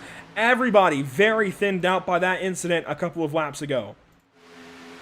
Yeah, and Andrew, if they want to get back up there, they're going to have to work together. But I want to harpen back to something you mentioned just before the save of the century happened in turn 3 by this whole field. And that is the fact that this group here, this may be who we're going to hone in on as far as potential winners in this race. And there are a couple of reasons why. We'll start, though, with the fact that John Barry has just taken the lead away from Terrell Baker. Remember, Baker, along with the car that is fourth in line on the inside, that would be Jared Darling. They were kind of the class of the field in the first 20-lap run of this race, got caught up in the multi-car crash earlier on in the night after Justin Gable got turned sideways in front of the pack. And despite some obvious damage, those two have worked very well together, and they found themselves up towards the front of the pack, and their aggression appears to be paying dividends as far as keeping them in contention. But there's a lot of other names in this mix, including that Josh Robin, who had that miraculous save and is now second to the outside line, trying to push Cody Miller to the point. Yeah, it's truly remarkable that these guys are still in it, because we're seeing some of the race's most aggressive drivers being able to survive the accidents. Maybe not get away, completely clean, but they're able to utilize their abilities to avoid the worst of the accidents. And they're still in contention. It's just going to show that we have, pretty decent drivers here in the NORC iRacing Series across the board, consistently. Lap 50 in the books, lap 51 underway. One half done, one half to go. Cody Miller leading the way on the top side. John Barry inside in second place. Josh Robin third on the top side. And that maybe got the 28 a little bit squirrely down the backstretch. Josh Robin, he's doing something you've got to be very careful of. He is bumper hunting down the backstretch, and he's following as opposed to just kind of waiting for the right opportunity to push. If you start hunting the bumper of the car in front of you, you eventually are not going to line up bumpers, and you will crash that car. And equally as dangerous on the bottom side, Terrell Baker doing the same to John Barry. So the level of aggression amongst these first two rows of cars definitely starting to intensify here. And as I mentioned, just 3 laps ago, Josh Robin saw Elvis in 3 and 4 and has bounced back from that to now push clear to the lead. The number 28 car just ahead of him, a Miller, and we're going to rinse and repeat. This is what we've been seeing all night. That outside lane gets enough of a push and enough momentum to propel the leading car clear of the bottom lane. They slot down to the inside, and that's what Spencer Owens is going to try to do as he is up on the outside in car 4. Falkingham trying to follow, but Berry is going to keep Miller in contention for the lead for now, as it looks as though Baker is starting to lose touch on the inside. Yeah, what we've learned in the first half of the race is that absolutely nothing is certain, and we have an absolutely great package of car and track, and it's made for an exciting 125 miles so far. The other thing that was really interesting to note is that we had a driver set a purple lap time, quickest lap time of the day, last time by. It was for, need to look at timing and scoring. Oh, it was Bobby Cheney, currently running in the 13th position, and that just goes to show how the slipstream can be incredibly effective. And there is Bobby Cheney in the 24 car as they pass a slow Cole Freilich on the inside. And Terrell Baker's down there. He's got to get back up the racetrack, and he does finally get back in line amongst the field. I was just looking at some stats real quick. There are only 6 drivers that started this race that have a previous race win at Daytona in the NORC iRacing Series. One of those, so that would actually give you great odds of having a new Daytona winner at the very least, if not a new race winner this evening. Yet one of those, John Barry. Another, I believe I got to look for it again to confirm. I believe Josh Robin, no. Josh Robin is not on that list yet. Josh Robin could finally get that plate win. He's had a couple of Daytona wins, but he has not won a points-paying race yet. Maybe that's a little bit of information behind the motivation that we've seen out of him today, as we're on board with him now on the back straightaway, trying to lead that outside lane to success, which has pretty much been the tail of the tape here all night long. However, he's starting to lose ground there to the inside, as John Barry has proven to be a good soldier to that of Cody Miller. They now have broken ahead of the pack, and now Barry's going to be the one to jump up top. And keep in mind, he's got some damage to the right rear of that car. These pushes may not be the most cleanest that he could have received all night long. After he was involved in one of the accidents, there's contact. And we're crashing in turns 1 and 2. It's a lot of cars. It looks like we don't settle into the long run. So after that incredible save by Robin and company, unfortunately, we're going to get our 3rd caution flag of the night. And the field's just going to continue to dwindle. There's really not going to be a lot of clean cars left after this one. No, this is starting to look like some of the Daytona 500s recently, where most of the field gets pretty torn up and we're left with a thinning field by the end of the race. This is going all the way back to the tri-oval. We'll see all of this set up. As Bobby Chaney had entered all of this mess, he is then included in this mess in turns 1 and 2. Josh Robin just got John Barry loose. Spencer Owens went around behind. It's like the entire top side just completely lost composure all at the same time. Yeah, throughout most of that replay, it looked as though Chaney may have gotten away with it, at least for the time being, at that portion of what we saw. Daniel Falkingham involved in his second crash of the night. We also saw the number 93 there, and Matt Hummel trying to slide his way by. But we were talking about the damage on the back end of John Berry's car and how Robin was going to have to be a little bit careful with where he was going to push and shove. And this happened coming down into turn number 1. And as you're going to see here in just a moment, he got on the wrong side of that back bumper and hooked him. And boy, Berry almost caught it the first time, but then it went into that little bit of a hospital hobble, and he could not reel it back in the second time. And that's when the field started to pile in. And Spencer Owen, who led a number of laps in this race, also went around. The rest of the field was able to slide their way by. Biggest hit may have been that of Berry, who bounced off the wall and then got hit from behind by, I believe that was Zoltan Herczeg, who nailed him in the rear end. Falkingham spun down to avoid, and it looks as though a lot of the field did a pretty good job navigating their way by this. So I'll call it a 4, maybe 5-car crash as we see Tyler Justice squeaking through, but that could have been much worse as far as impacts and damage. And a lot of guys did a great job to get through there and not making that a much bigger heaping, smoking pile at the end of it, as we see most of the field now on pit road. And you do start to see the effects of having 3 accidents. None of them really, I think, you would consider necessarily a big one as you might conventionally see it. Just a lot of mid-size accidents, as we just saw. Like you said, Eric, about 4 or 5 cars in that last one. The most we might have seen in an accident might have been 8 or 10 cars. Starting to see the likes of, okay, it's going to be Howie Brisk coming off of the pit road. He's going to be, I believe, the first driver off of the pit lane, but Tom Mercier stays out, and he's going to be the driver leading the field for the time being. You said Bobby Chaney might be okay. I'm going to have to disagree, Eric. That 24 is very torn up on the right side of that race car. Now, we're getting to the point where everybody's going to have a whole lot of damage, but this is a lot for Bobby Chaney to have to overcome in this one. One driver stays out under this caution period, Tom Mercier, going to sneak into the race lead at least momentarily, and he is not pitted in just 3 laps, so he may have just pitted when this caution flag came out. Boy, wouldn't that be convenient if that's the case. 3 laps, that feels like he had to have pitted right as the yellow was coming out. That is very, very interesting there for Tom Mercier. Yeah, that could end up. I mean, granted, we got a long way to go, and a lot can still happen. But if Mercier is able to be up and in contention early on in this race, remember, he bailed out of the lead pack at one point in tonight's race. But if he's able to keep himself up there, this is going to go down as perhaps one of the best accidents that he would have in a good way, as far as being able to cycle his way up towards the front.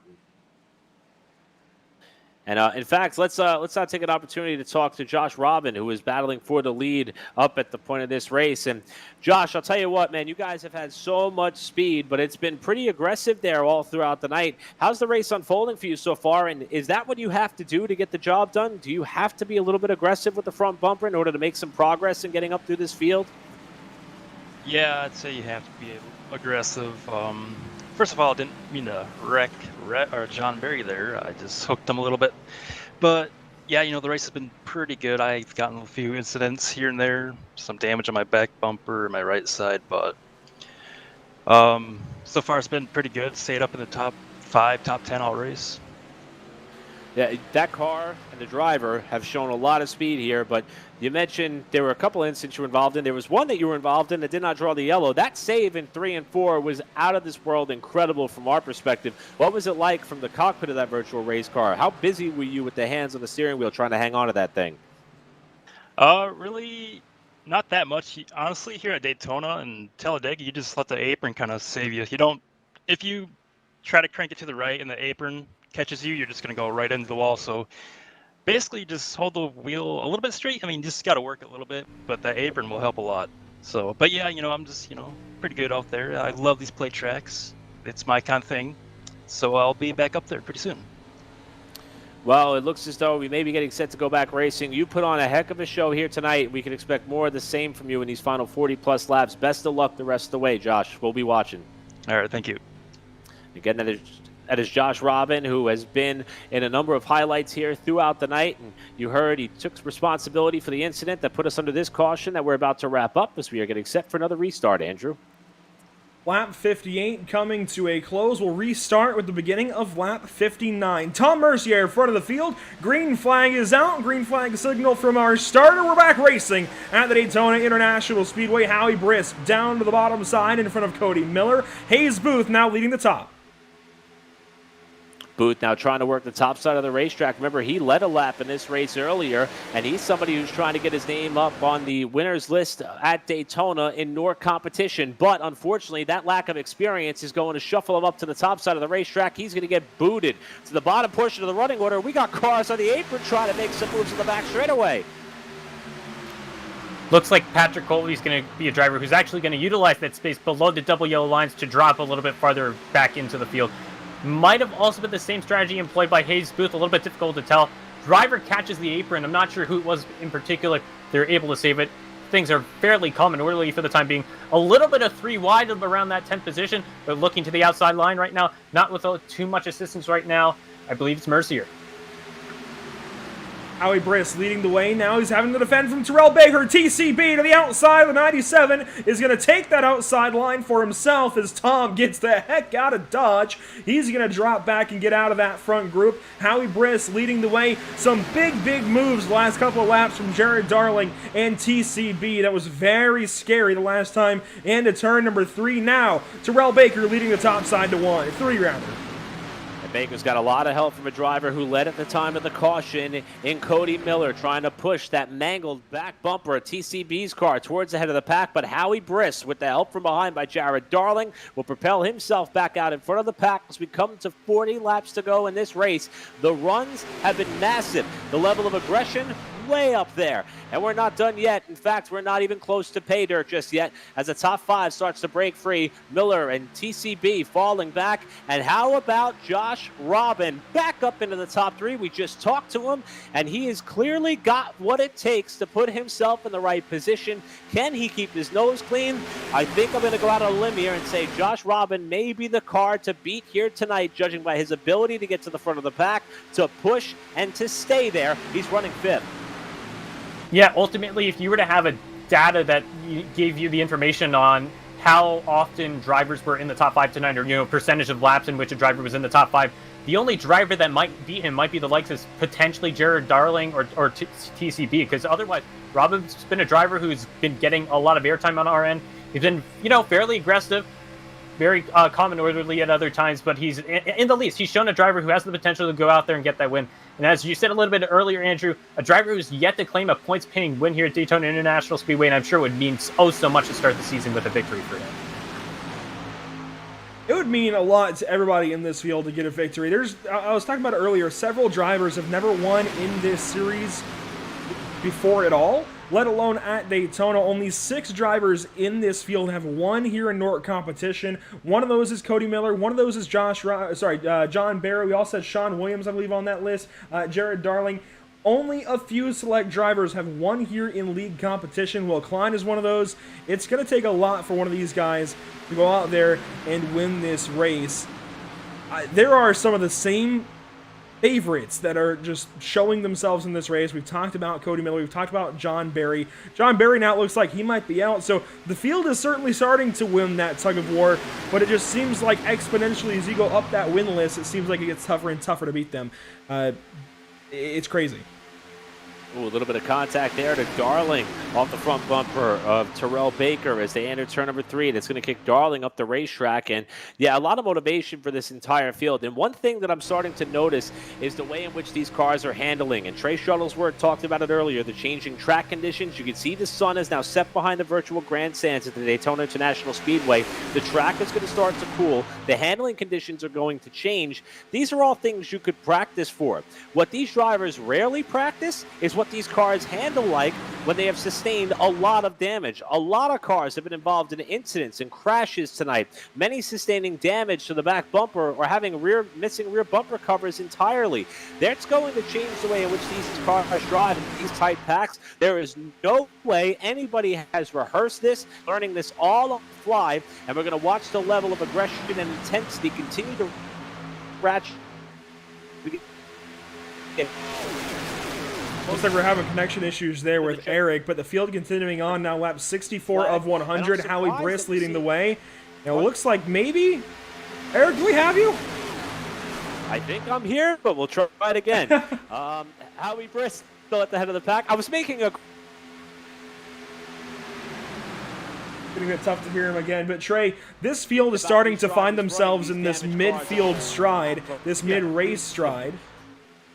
We're still working on Eric. We'll let him sort that out, but in the meantime, you can see everybody starting to pack right back together, coming up to the 2/3 mark in this race. Now to the far side of 40 laps to go, and Trey, this is where that pit window suddenly opens up, and we could see some drivers, we could see some pairings come in early, expecting a green flag run. I think that would be unwise. You know, I agree, Andrew. As much as I'm a fan of the undercuts at the super speedways, is the kind of thing we see stage racing kind of entice drivers to do sometimes. You would just need so many drivers to go down there with you to make it a safe-ish strategy, and really it's not. It's a strategy with a lot of risk involved because you just need that many drivers involved with you. There's the chance that the pit goes awry, and then you lose the draft. There's just a lot of things that are really working against you in that scenario.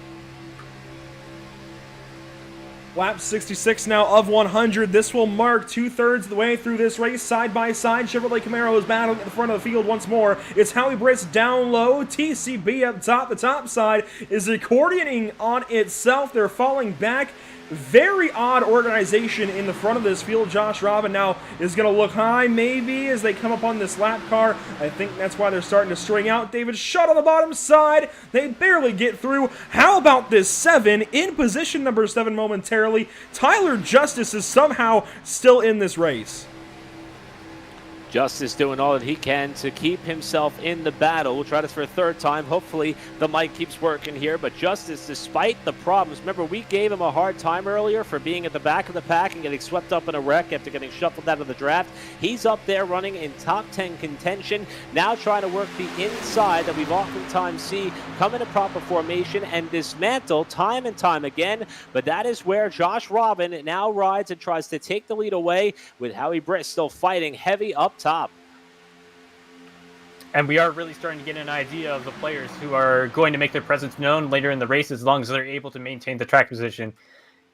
We've been hitting on the points that the likes of Josh Robin and TCB have been really prevalent up front, but really, ultimately, any of the drivers in the top 10 or 11, I think you could put some money on and have a pretty good chance of walking away with winnings here in the season over for NORC so far. Still, Josh Robin leads down the back straightaway, but as we conventionally see, the outside line gets a lot of momentum, and it's going to be Howie Briss leading down the Daytona Superstretch. Briss with the lead into turn 3, side by side, the 3 rows behind. Then you get to Tyler Justice, Scott Shire, some of those guys riding single file. Real quickly, while this all goes on, if you like what you're seeing, make sure you tune in next week, too. It's Kansas, 134 laps, 200 miles on just the Kansas side of Kansas City. It's going to be a wild one for round number 2 of the NORC iRacing Series Season 13. You do not want to miss it. You got to tune in the same time you did this evening, 6:30 p.m. Eastern. We'll get you here just in time to catch the start of coverage from the Kansas Speedway. Again, it's a race you will not want to miss. Eric, this has been a whole lot of fun this evening now, coming up to about 30 laps to go, and the intensity has not dropped. It's just rising. Yeah, we can expect it to rise in a continuous pace. And I was making the point earlier when my mic cut out on me there that these drivers nursing these damaged cars, Trey, we talked about handling characteristics as the run goes on, as the sun sets, as things change. all the damage to these cars got to be playing a number on them in the draft as well. And we've seen it play a role in how they bump draft with one another and how they push each other off into the corner. It's just going to continue to get worse the more beaten and battered these cars get. And the more that these cars change, these guys can't really practice for this in these conditions. Usually you wreck out of a practice session, you reset, you go out, you try again. These guys are having to endure some circumstances that they've only been made privy to during this race, and I think it's playing a role in watching all the slipping and sliding we're seeing at the head of the field. Yeah, those are a couple of excellent points, Eric. Especially what you said about really not being able to practice with damage, especially with just considering the fact that, you know, the damage you sustain is unique to the scenario in which you sustain the damage. So these drivers it would be incredibly difficult to replicate that. And then, yeah, otherwise it's going to really hurt you just all around the racetrack. In a straight line, you're going to have a lot of deficiency, and in a straight line as a result of that drag, you get to the corner and you're not going to be able to rely on as much downforce, and the car's going to be a little bit more difficult to handle. And then if you've sustained engine damage, then that's going to hurt you even more in a straight line. That's just going to, you know, compound with the drag you experience from the cosmetic damage. 30 laps to go that time by the stripe. We can sit here and speculate all we want, but just nothing really has us prepared at all for the unknown in the next 29 laps of action from Daytona. Viewers, you've all seen this many times before. NORC at Daytona, things are about to get crazy. The lights are on, the sun is down, the sky is darkening. It's about to be the right time, as Larry Mack would say. That said, we just went single file through the entire top 10. I've not seen this before. Yeah, this is a rather change of pace here as this race starts to unwind. And I'll pose the question. We're running 100% fuel load here on these cars this season and here tonight. So I have to wonder, you know, we can expect perhaps another caution as we see some drivers bobbing and weaving closer up towards the front. But Trey, when is that final pit window open, and what should the strategy be? Do you have to start finding guys to link up with here in case this race goes green? Do you want to come in early? Do you want to wait till the very end to make sure you don't get caught out by the yellow? What do we think some of these drivers are going to do here as far as trying to coordinate what may be their final stop of the night? Yeah, that's a great couple of questions, Eric. Yeah, ultimately, I think Andrew started to hint at it when you were away. The fact that technically the window is open because a full fuel load is about 35 laps out here at Daytona International Speedway, looking at about 26 or 27 laps to go. The nice thing for these drivers is that they have a couple of methods of communication. They could be utilizing TeamSpeak right now, or they could be utilizing the iRacing in-game chat. So there's a couple of methods of trying to link up. But ultimately, I think you do want to try to look for at least a handful of drivers. And the other thing you want to ensure is the fact that you are on the inside line, or otherwise it could get a little bit hectic getting down onto the pit entry. Looks like we are starting to get a little bit more side-by-side action, though, as we come to the completion of lap 73, Andrew. Yeah, we've seen green flag pitting on plate tracks with the likes of the LTAC Cup Series, the Bluegrass iRacing Series. It's tough. It's going to be very tough for these drivers, especially in these Xfinity cars. Even less aero devices to work with and less drag. It's going to be harder to stop these race cars for sure, from about 200 miles an hour down to 55. And Zoltan Herczeg got the racetrack. He's going to lose a lot of time up there. We're starting to get peppered with this lap traffic. If these guys are not careful, as TCB with the save down low, they could run into problems. If somebody ducks up high, doesn't realize they're coming up to lap cars, it could get very dangerous very quickly.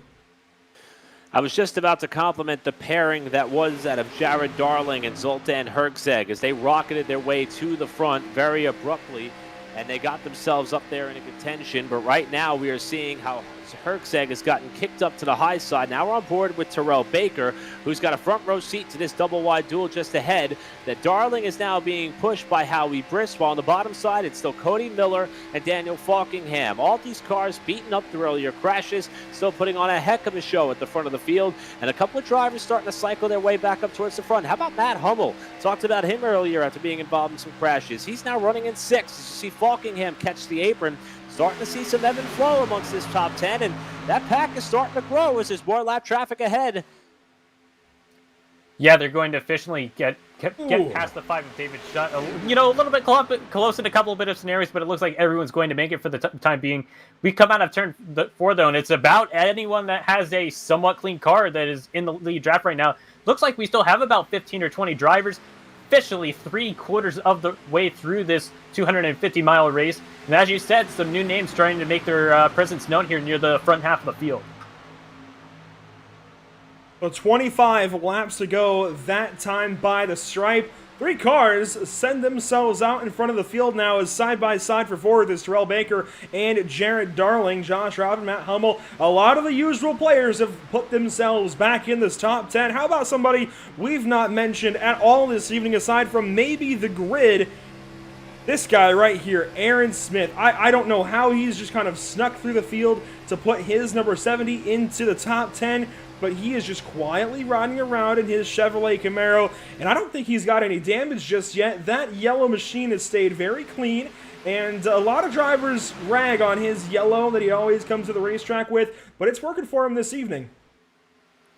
Yeah, it certainly kept him out of the way in terms of being involved in any of the other yellows that we've had here tonight. See what I did there? However, I will point out, he was one of the cars that we noticed was riding towards the back of the pack, now trying to thread the needle 3 wide here to go around Jared Darling, who got picked up high. But it appears as though the strategy for Aaron Smith II is starting to pay off big as he is up in the top 10 here with, as you mentioned, Andrew, one of the cleanest looking cars. Kind of getting shuffled out here just a little bit in traffic as the field is about to funnel their way around another lap car. But he's in prime position to make advantage or take advantage of this opportunity. Now going around a reigning champion is Zoltan Herczeg, going to pull up here to the back bumper of Elijah Gracia and see if he can get another spot with the lap car just out ahead. Yeah, ultimately, this is probably the first time he's been in the top 10 today, and we're just seeing how effective a clean car can be. He's going to rocket by some of these damaged vehicles with a full head of steam on the outside line. Not a lot of assistance right now for Aaron Smith. He's going to continue the battle side by side. I believe that might actually be a lap car looking at the relative. Oh, yeah, that's Elijah Gracia. We were seeing him earlier having some struggles trying to merge with the lead pack, and it looks like he does now start to have some of the momentum to be able to race with these guys, even if it's not for the battle for the lead. Cody Miller is still your race leader. Daniel Falkingham setting second place. We talked about the weather earlier on, guys. Let's take a look at it now. Air temp has dropped to 68.5 degrees Fahrenheit, 73 on the racetrack. That's 8 degrees lower, I believe, than it was earlier on, or maybe 7 degrees lower, as the winds are kind of ebbing and flowing along with the field, up to about 8 miles per hour now. I'm sure it'll drop back down here momentarily. The wind's relatively calm, relatively sustained, as that was a big move for Aaron Smith down to the bottom side. Smith now not only in the top 10, he's trying to get himself up to the top 5. A peek down low there by Josh Robin in the green number 8 car. He'll duck back in line. And Smith is trying to make some noise, trying to follow Falkingham to the front of the pack. How about Bobby Gossett from the top to the bottom to try to go for the lead in 3? And Gossett was a driver we've seen be incredibly aggressive in the previous races leading up to this 13th season of NORC. And he really forced the issue there on Howie Briss. And he's going to get the job done for the time being. He'll be the leader of lap 79. And yeah, we're just continuing to see the pressure mount. And the question becomes, are we going to see, the bubble pop? Are we going to see another massive incident? Or are we going to get a show going all the way to the end? And the other thing, pit stops do also continue to loom. Tommy Gossett up to the point, battling with Howie Briss. Sheldon Lockey's in all of this as well. How about the 69 car? Now on the far side of lap 69, decides it's time for him to get up there and race with the 97 of Howie Briss and everybody else up in this front pack. Tommy's still working down low. He's got help from Cody Miller currently. A couple of Supras down there. How about the fact that we've got Toyota Supras, on Pit Stop TV for the first time ever? These Supras look so cool, especially that bright yellow 54 of Tommy Gossett. Yeah, that Pit Stop TV logo certainly shines pretty well under the lights of Daytona on that yellow Supra, but Howie Briss is trying to fight back up top, and we talked about Sheldon Lockey a little bit earlier. Briss is going to make the pass. Things got dodgy there in 1 and 2. Everybody had to check up on the bottom side, but remember, Lockey was running up towards the front of the pack after a restart, and he dropped like a rock. He did not have what it took to be up there and in contention, or perhaps he elected to play it safe. Now with 20 to go, he's getting pushed to the lead by the reigning champion, Zoltan Herczeg, up alongside, trying to get Lockey to the front, and they're double wide for 3 rows here as the race for the lead rages off 4. It seems like Herczeg has really faded off in the middle stages, making his presence known only here and there. And now we're starting to see one of the better drivers in the series really start to make his presence known, back up into the top 5, and he has a lot of responsibility as that pusher on the outside line, and a lot of power as well, as he's going to give the opportunity for Lockey to take the race lead, and now he'll be the one being pushed by Jared Darling, who continues to push on despite the rear end damage. To the far side, at 20 laps to go, we go. Just the last fifth of racing here at Daytona. Let's give you a bit of a recap. Justin Gable sits 29th. Dead last of all the drivers that showed this evening. Will Klein is, well, looks like he is done for the evening as well. We never really even got to see that 48 car. He's 28th. Brandon Stringer, 27th. Ari Adi in the 26th spot. David Shutt, 16 laps down, runs 25th. Cole Freilich, 14 laps down, runs 24th. John Barry in 23rd, 11 laps down. Elijah Drew Gracia, he's in this lead pack, but his 22nd spot, 2 laps down to the race leaders. Taylor Frey also is a lap down. He's 21st, and your current lucky dog candidate. Patrick Colby, he runs 20th. Hayes Booth, 11th. Bobby Chaney, 18th. Tom Mercier, 17th. We'll keep going forward. Justin Ford, Scott Shire, Tyler Justice, Spencer Owens, Sean Williams, Josh Robin. They're all 11th on back to the top 10, top left of your screen, and things are getting exciting. I'm starting to wonder if we're starting to enter that danger zone as far as pit stops. We're seeing things kind of settle down here, single file throughout most of the pack, while we still have Sheldon Lockey leading the field. Howie Briss has been working very well with Lockey to get him there. Tommy Gossett in third. Cody Miller, who led a number of laps in the second half of this race, now running in fourth. And Falkingham is fifth, but that final pit stop is looming. And Trey, I didn't think that green flag pit stops was going to be an element for us to really talk about tonight, but we're starting to approach that time where it's going to have to happen. And if that's the case, I would imagine we're going to see some strategy. These guys may just want to make sure they got their fuel number down so that way they can spend as little amount of time on the pit lane possible. This may be a strategy race after watching all this bobbing and weaving up towards the front. Yeah, and I absolutely have to love it. Get a little bit of everything in this race so far. If you're a fan of accidents, you had a couple of accidents. Sure, not a huge one or a big one, if you will, but we've also seen a lot of very aggressive and reasonable and controlled racing. And now, yeah, as you said, we're within about 5 or 10 laps of getting that opportunity for drivers to utilize some strategy. And that was a very important point that you brought up. These guys don't have to fill up on 2 full cans, rather, of virtual Sunoco race fuel. So it's probably only going to be about 5 or so seconds. It might not even be a position where you want to take 2 tires on the right side.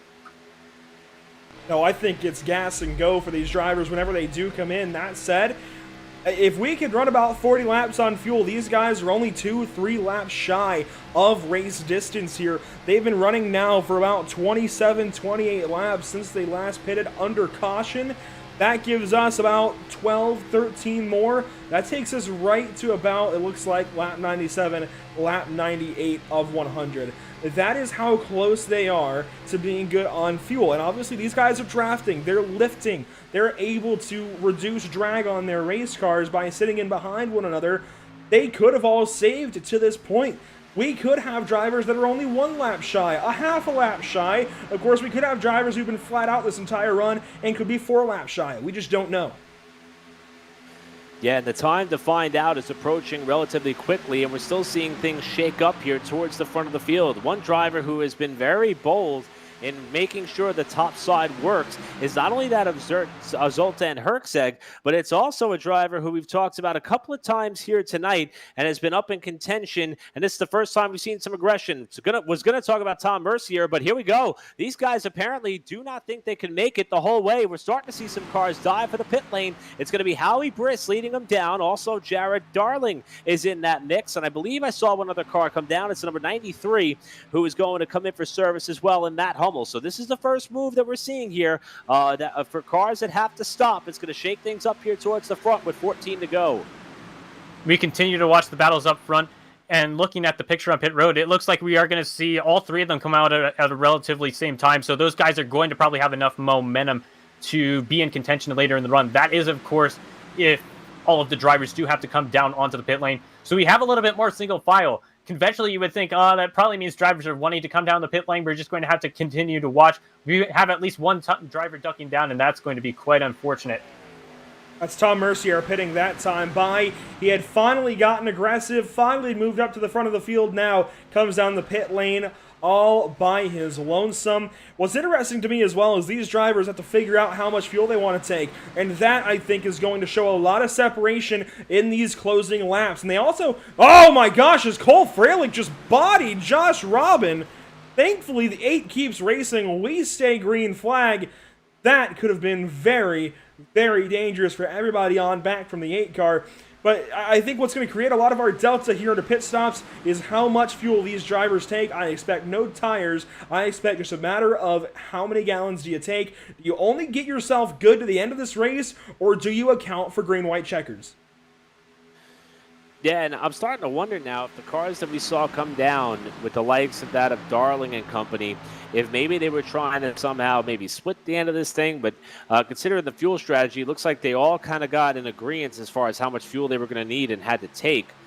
So we're seeing now the lead pack as far as Herzeg and Miller and Lockheed all kind of stay out for about 3 or 4 laps more. So, yeah, and we've seen it before in many other races on the platform as Herzeg starts to pull out wide here. Looks as though maybe he wants to fall back. Also, Andrew, maybe we're going to start to see some of these guys try to play a little bit of fuel strategy and stretch it to the end. Odd move there by Herzeg to pull up. That's the only thing that I could think of that could be taking place for him. But I don't think we're done seeing this wave of strategy kind of, wiggle its way throughout the pack as most of the field's going to bypass pit lane again.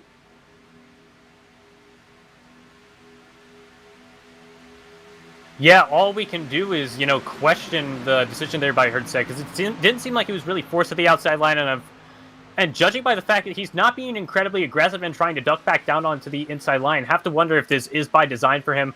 A little hard to see the benefits, but, maybe there is something that we don't know that potentially he knows. Maybe he is close on his fuel number, and maybe he's going back to the rear of the field to try to get in a position to utilize that slipstream and save some fuel. We'll see if drivers opt to pit this time by. If they don't, they'll be faced with 10 laps to go at the start-finish line. This time around the speedway. Some jockeying further back. Patrick Colby up on the wall. He's going to pass Zoltan Herzeg. No pitting just yet from these guys. This is a bit more along the lines of what I would have expected. Wait the race out, see if you can draw a caution flag, see if you can avoid the green flag pit stops as Tommy Gossett's going to go up high with Sheldon Lockheed. It's going to be Gossett and Lockie now trying to get the job done as they go to the outside of Cody Miller. And Miller has no friends. He's all alone on the bottom of the racetrack now. Smith is going to follow. Falkingham is going to follow. Also, you got Owens who's starting to close up there. How about Smith slicing to the bottom now? We're starting to see a lot of aggression out of that yellow number 70 that we highlighted a few laps ago. He's up on the backside of Lockie here. They're going to come by the lap car that elects to go to the apron. Heads up move there by John Berry. And we're going to approach the pit entry here once more. We'll see if we have any takers as a couple of cars peel down to the low side. No, they're going to all stay on the racetrack with Sheldon Lockheed the leader. 9 laps to go, and as you were saying, Andrew, we have to wonder how long these guys are stretching it. And I have to wonder if some of these guys think they have enough fuel, especially with how aggressive we were seeing some of those battles and the continuation of side-by-side action here. Currently the top man in the outside line, it is the Pit Stop TV livery car of Tommy Gossett with a little bit of help behind him. What I find interesting is the possibility that running hard and staying as a group, staying side by side, could actually help you save more fuel, possibly reduce drag on cars further back in that little group, and help them, save more fuel, go further on the fuel they were currently burning, and use less over the course of a run. I think that's a crazy possibility, but certainly one that we've got to think about. Could running side by side actually adversely help these guys? Wow, Tommy was barely clear that time down in front of Sheldon Lockheed. Yeah, we both had a bit of an ooh moment there collectively, Andrew, because I saw that number 54 potentially going around. Again, scored as a number 80 in Tommy Gossett. It was a tight squeeze to get up in front of Lockheed, but he got the job done. Aaron Smith II, not a name that we called up at the head of the pack all race long until just 1 lap ago. He now finds himself in the lead, and does he have enough fuel to get to the finish, and can he fend off the challenge of the competition after everybody has seemingly found ways to manipulate this draft to get passes made? We've had so many lead changes tonight. I don't think we're done yet, but we may see a defensive driving clinic come from Aaron Smith II if he's got some cooperation from Tommy Gossett. They lead the field to the line, and everybody remains on track. It's going to be only 7 laps to go this time by, and we're yet again seeing a resurgence in the outside line. Sheldon Lockheed was a driver leading just a couple laps ago, and now he's going to be the one leading the outside line. Currently, 6 cars have separated from the rest of the lead draft, and it's side-by-side behind them. A lot of support from Daniel Falkingham is going to make it a great decision for Lockheed to go the inside line if he wants it. And Falkingham might even have the opportunity to drop down if he wants to. He'll decide. Oh! Gets against it. Contact between the top two. Folkengham's going to save it, but he's going to lose out big on track position. What a save from Sheldon Lockie and Daniel Folkengham. Still, nobody opts to pit and maybe save themselves from what could be impending doom for this entire field if they keep racing like that. Colby gets down to the inside of Tommy Gossett. They are really throwing some moves now. 6 laps to go that time by. Wow. Just wow. And somehow Sheldon Lockie has gone back to the point, but here comes Josh Robin. We've seen that car sideways. We've seen that car backwards. The only thing we haven't seen is that car upside down. But he's got a mega run coming up top. Lap car to the inside, trying to use it as a pick. They're going to go by David Shutt cleanly, and Josh Robin to the point after Cody Miller shoves him to the lead. They're going to be coming around to 5 laps to go. We'll see if anybody has to duck to the pit lane. So far, no. Robin the leader, but here comes Miller up top. Robin the block. Oh my gosh.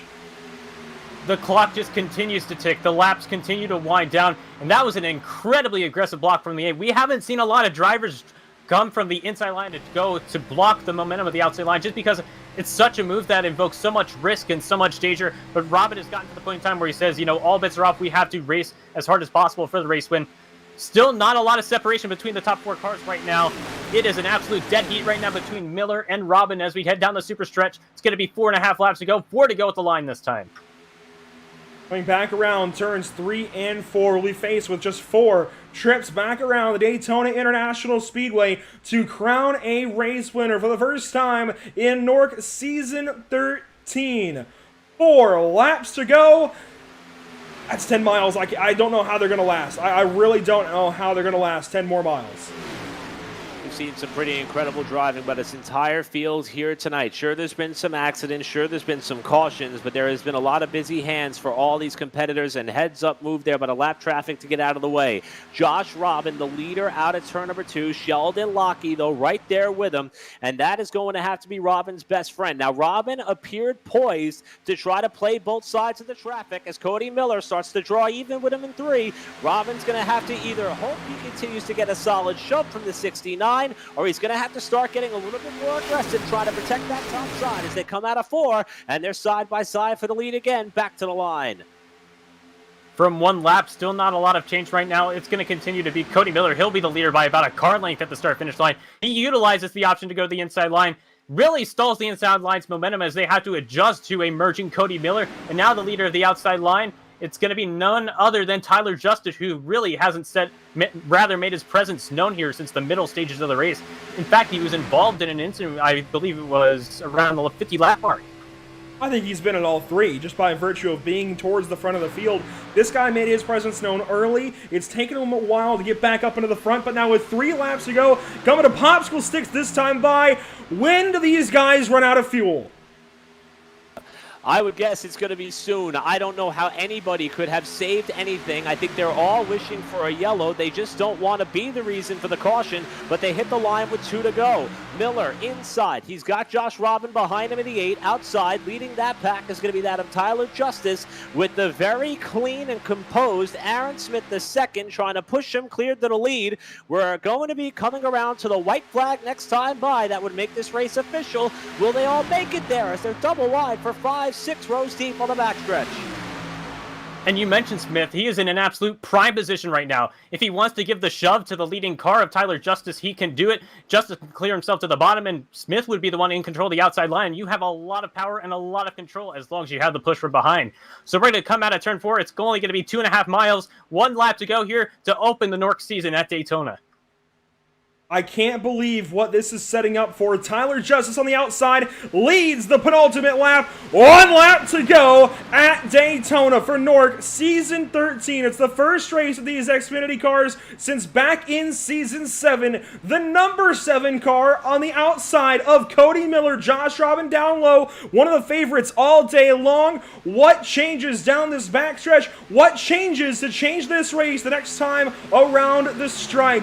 Everybody low low on fuel, running on fumes at this point, Eric Brennan. I don't know what's going to happen. How do we make it back to the stripe? Still side by side. How are they doing this? One around Hayes Booth. TCB hard involved. They're going to drag race. They're going to beat. They're going to bang back to the stripe. Tyler Justice might have a way to do it, but Cody Miller is going to lead to the stripe and win at Daytona.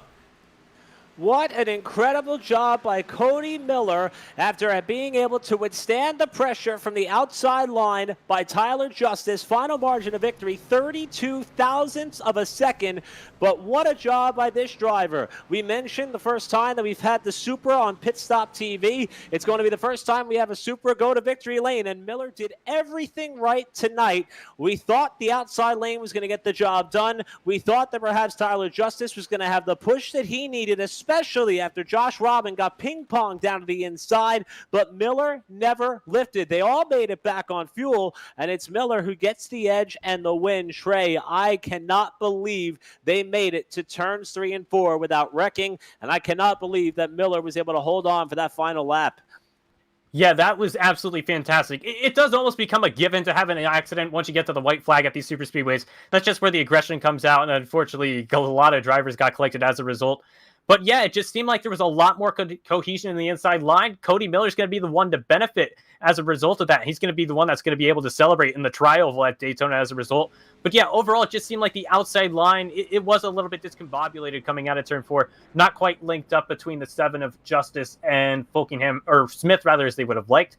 And yeah, Miller's going to be your winner to open the season.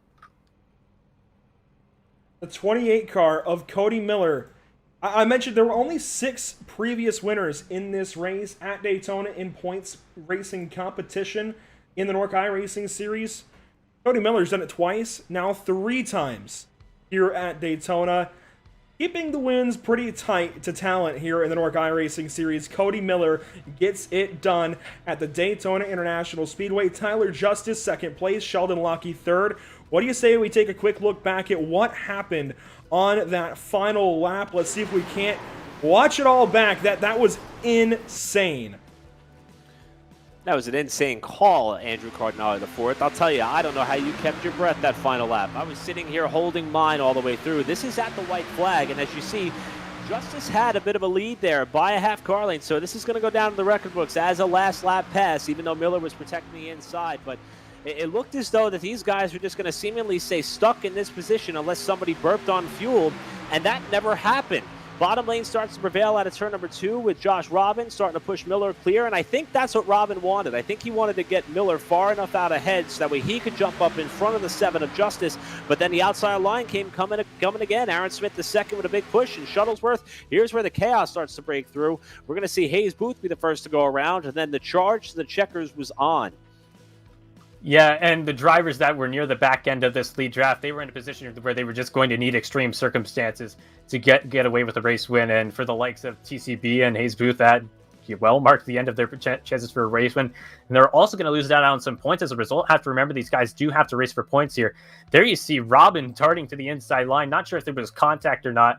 But, eventually he decides, look, I have to try and merge back up the racetrack. And then this drag race to the line, somewhat 3 wide, spinning between, among some of the top 3. Lockie's going to come away with a 3rd place, but just Miller was able to utilize the momentum of the inside line and get the job done. Very fun to watch, very fun race through all 250 miles.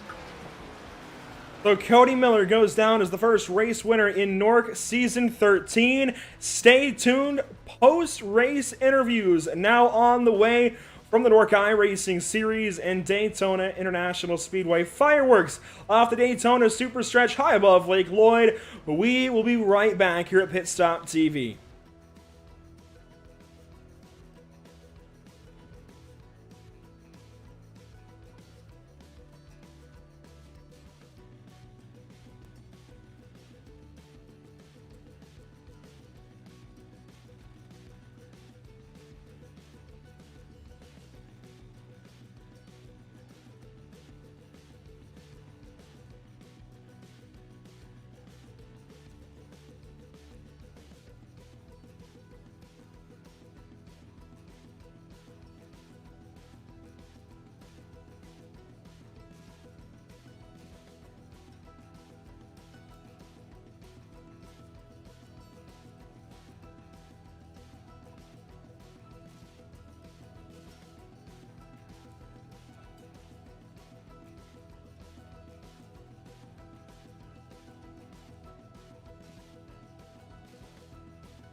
SoundArt introduces an entirely new way to listen to music in your home. By combining the best of two products, a revolutionary high-fidelity, low-profile Bluetooth wireless speaker with beautiful artwork.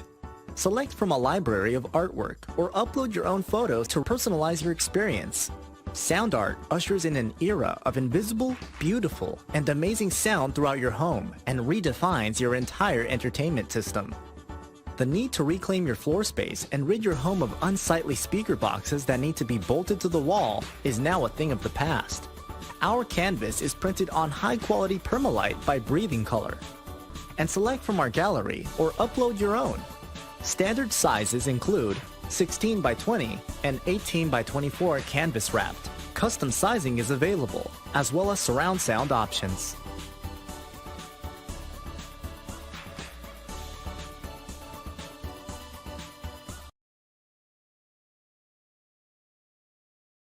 After months of quarantine, we're all interested in how we can become our best self. The team at Permanent Makeup and Cryo is here to help you get the flawless makeup look every day without the extra effort or time. When it comes to your appearance, you deserve the best care that money can buy.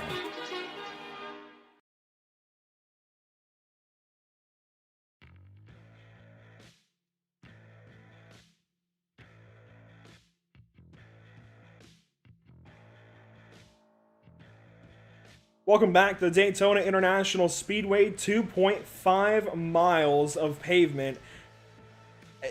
It never surprises me, some of the finishes we have here. It seems surprising in the moment, but it feels like it fits in. To just have new ways to keep having amazing finishes here at Daytona International Speedway. This place holds so much history. I talked about it towards the top of the show, Eric. This place is just... It's riddled with new ways to change things up, new ways to rewrite history books, add to them. It's just amazing stuff that always goes down here in Daytona Beach, Florida. Be it real life, be it virtually, doesn't matter what it is. It always just finds a new way to surprise us, and then when you think about it, it's not all that surprising. That said, Cody Miller walks out of here a race winner for the third time now in point racing competition. Cody, how about a new race win?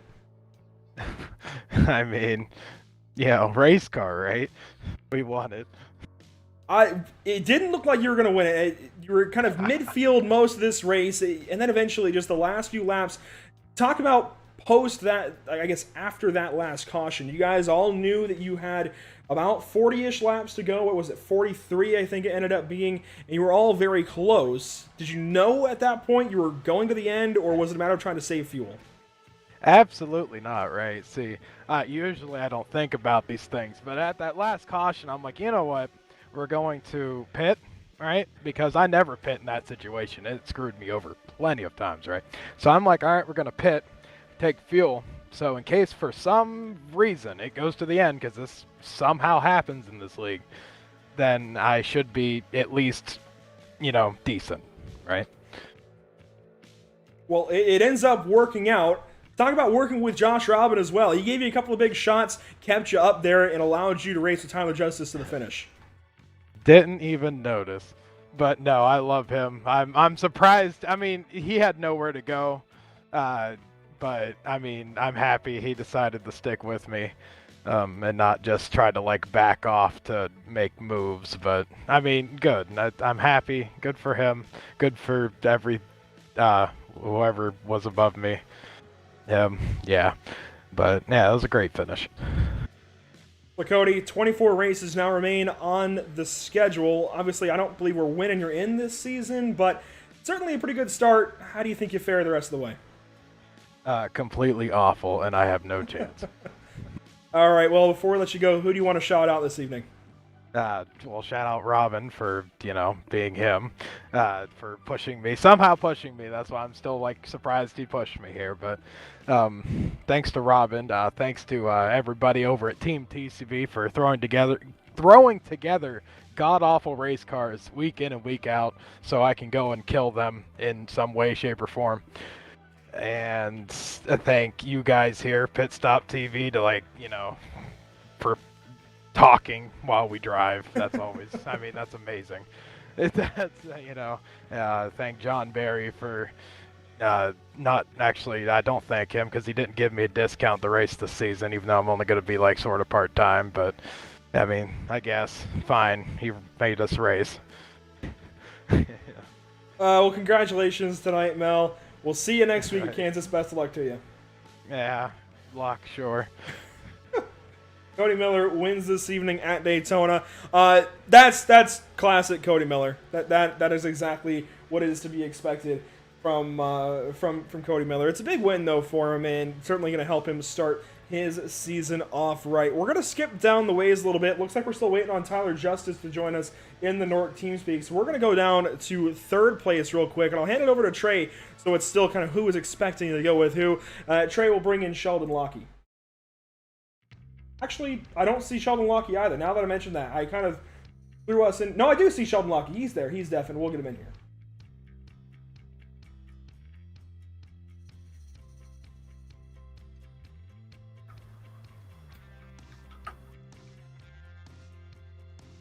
So we'll have to see if Sheldon Lockie's with us though. But I mean, overall, it was a driver who remained relatively consistent. He was, he remained pretty, consistently up front for most of the evening, remained fairly loyal, and that's going to earn him a third place finish tonight, and that rounds out the podium. And with this being a season where you have to keep points in mind because it's a little bit condensed, it's important to come away from round one with a good points day. But it looks like we still don't have them quite yet.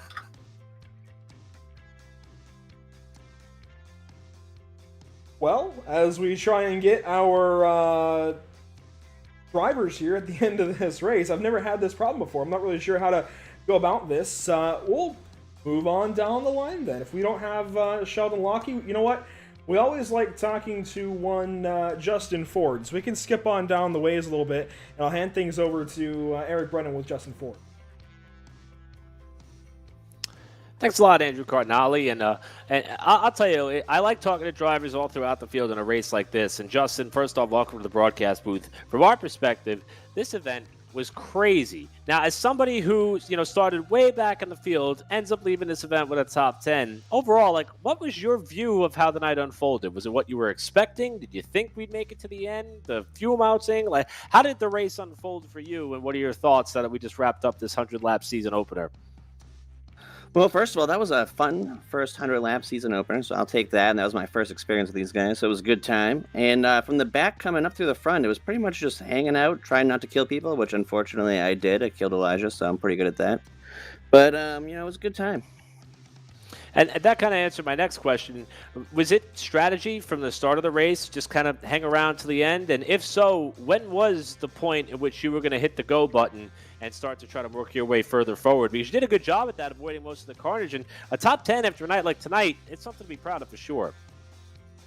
Yeah, I definitely wasn't expecting the top 10, so I'm pretty happy with that. And yeah, it was definitely my strategy going into it because I didn't really know what to expect, how aggressive everyone was going to be. So I'm like, I'll hang out back, not going to push it, don't want to make a mess of myself, and just kind of pick my way up. And hopefully around towards the end, 5 laps to go, try to get into a position that if something happens, I can capitalize.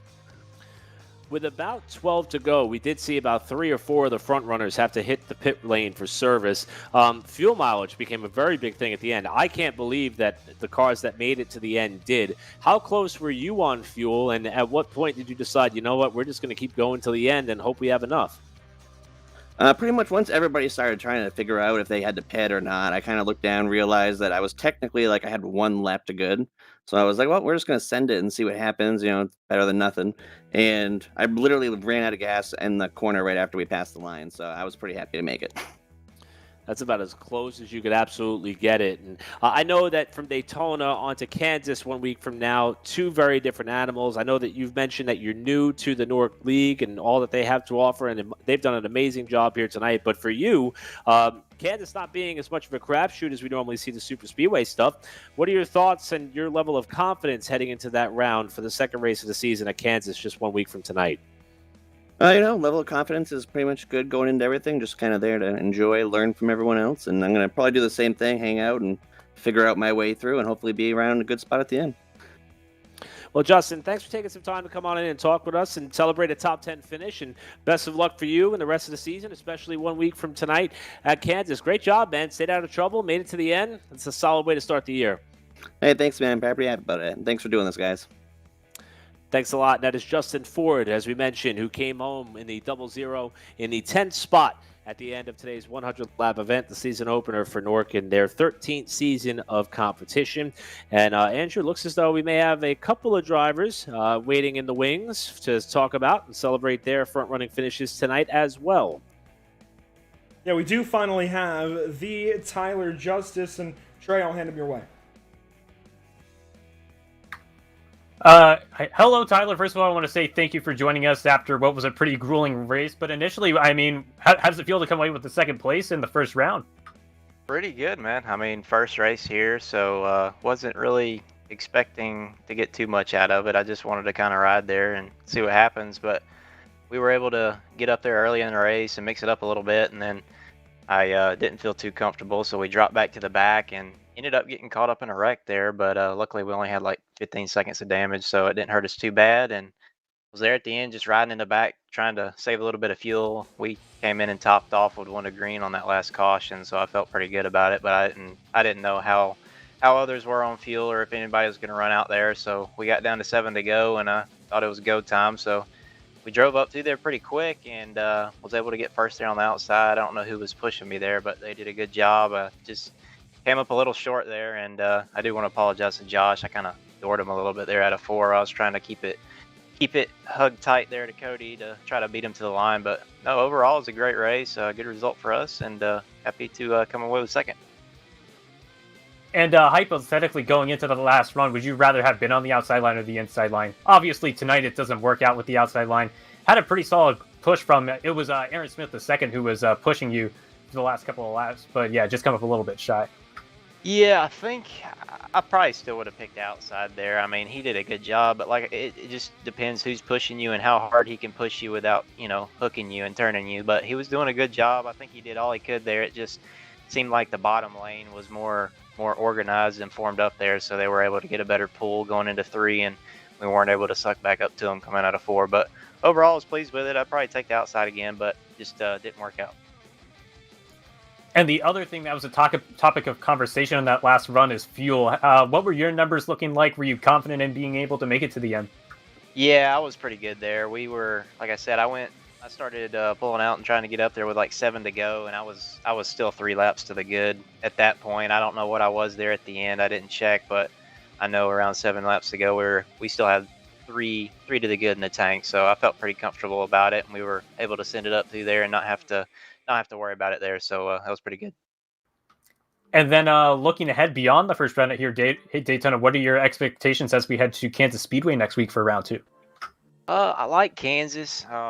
I haven't really done any testing there since the new surface model and all, so I have to put some time in there and figure out what works and what don't, because I know it'll be different from the past. But I like Kansas overall, so like I said, we'll just have to put in some test laps, and I think we'll be good. All right, and then before you bid us farewell for the night, Tyler, anyone you want to thank out there for your efforts tonight, finishing runner-up? Yeah, shout out to all my teammates at Phase 2 Motorsports. Thank all our sponsors, Gearhead Coffee, Amsoil, Matrix Muscle Cars. Thank you guys for having me in the league, and shout out to all the drivers out there. Thank you. All right, thank you, Tyler. You have a great night. Appreciate it. You too. So that's Tyler Justice. He'll finish second place tonight in the opening round of the 13th season here with NORC. There we go. Not quite the top 3, but we get 3 interviews in post-race here at Daytona. It sounds like Sheldon Lockie had some stuff pop up that he had to go tend to. Unfortunately, we didn't get to talk to him. Maybe we can talk to him throughout the week at some point, but he does grab 3rd place behind a couple of drivers that we did talk to. Cody Miller, Tyler Justice, separated by just 3/100ths of a second, Eric. You got then Sheldon Lockie in 3rd, as I mentioned. Aaron Smith comes through in 4th. Josh Robin 5th. Tommy Gossett hangs on for 6th spot. Great start to his season as well. Daniel Falkingham recovers to 7th. Patrick Colby out of nowhere, 8th place, number 9. Sean Williams keeps the top 10. And Justin Ford, we talked to him just barely, grabs that 10th spot. Then we get back to some names that we talked about throughout this race, including that of Spencer Owens, who was in that what looked like the Landon Castle Blue Emu livery that he ran in some sim racing events and also with JD Motorsports. And he was 2 seconds off the pace after getting swept up in some trouble late. Also, Terrell Baker led a number of laps in the opening go-around, was swept up in that last lap crash, as was our very own Hayes Booth, who salvaged a 13th place finish despite getting turned in turn 3 on the final lap. Scott Shire was 14th and 15th. Bobby Chaney, who spun on the back straightaway without the assistance of a caution, came back up through the field, was running top 10, got in another big wreck. Top 15 on the lead lap is something for Bobby Chaney to be proud of. Howie Briss was leading there towards the end. Remember, he was one of the cars that had to come down pit road with 12 to go, as did Tom Mercier, who unfortunately pitted by himself after having a shot to win. Jared Darling led some laps in this race as well, was 18th. Matt Hummel was in contention, and our reigning champion, Zoltan Herczeg, starts off his championship title defense with a 20th place finish.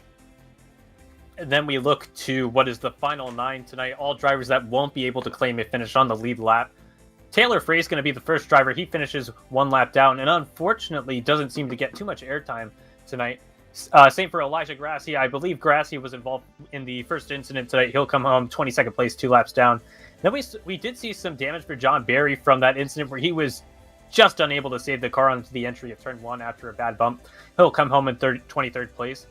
And I think Cole Freilich was a driver that was actually involved in the first incident. He's going to get all the damage, persevere, and come back out with a 24th place finish.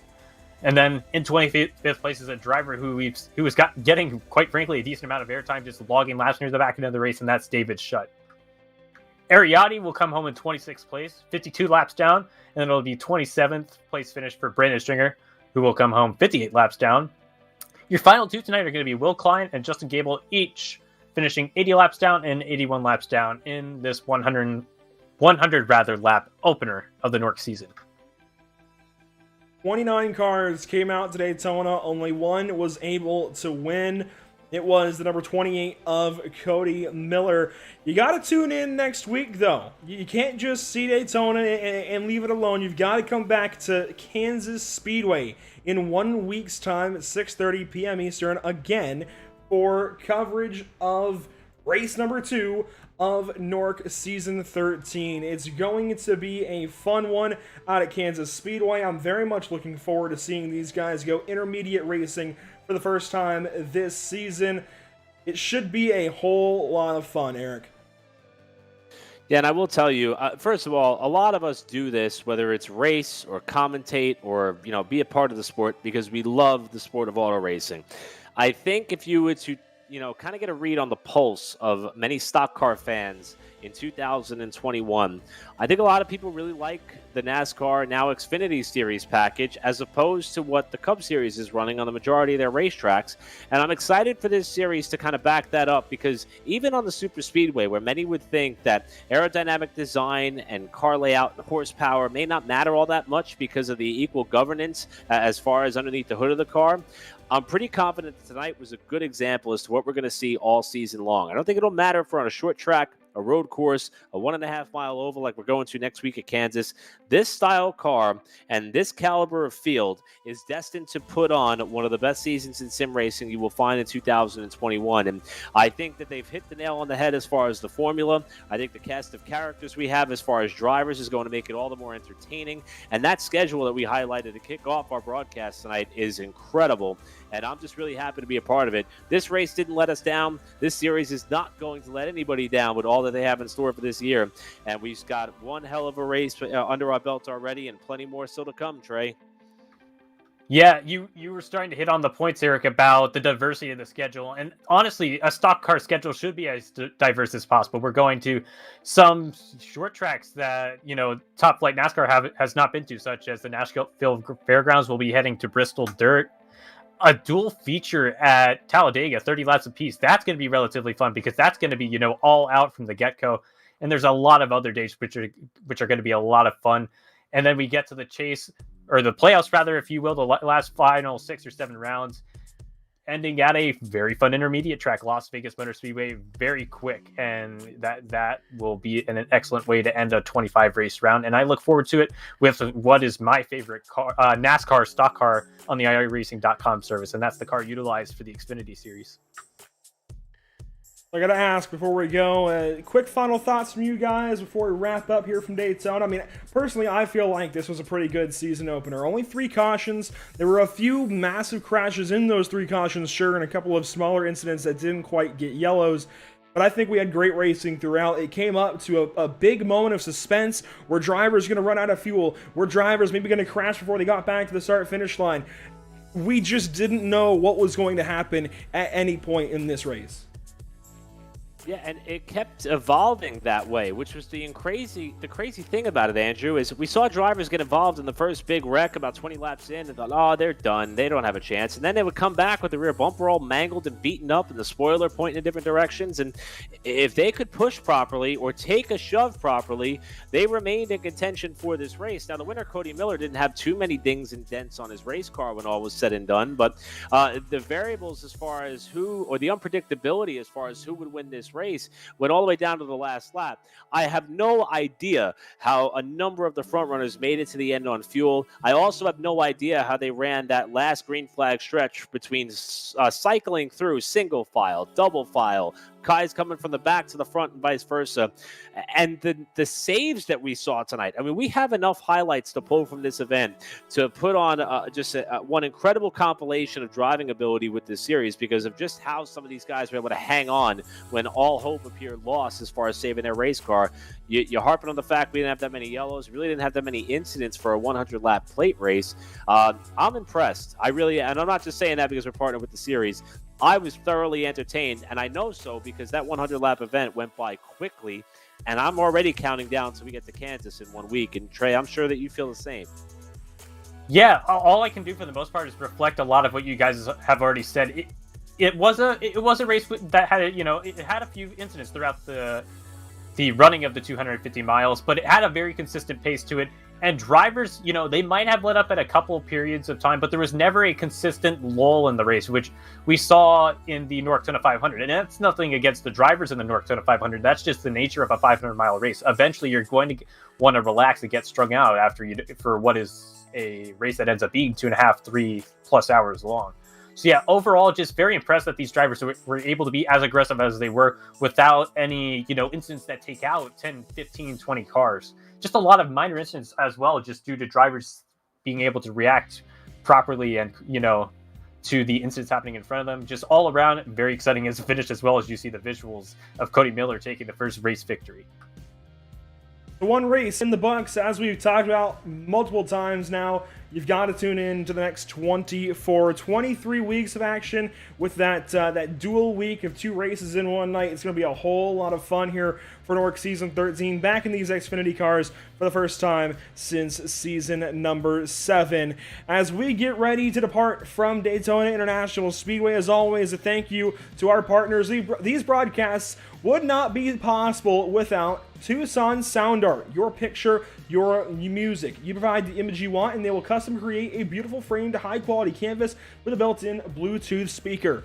You can use promo code PITSTOPTV at checkout for 10% off of your order from TucsonSoundArt.com today.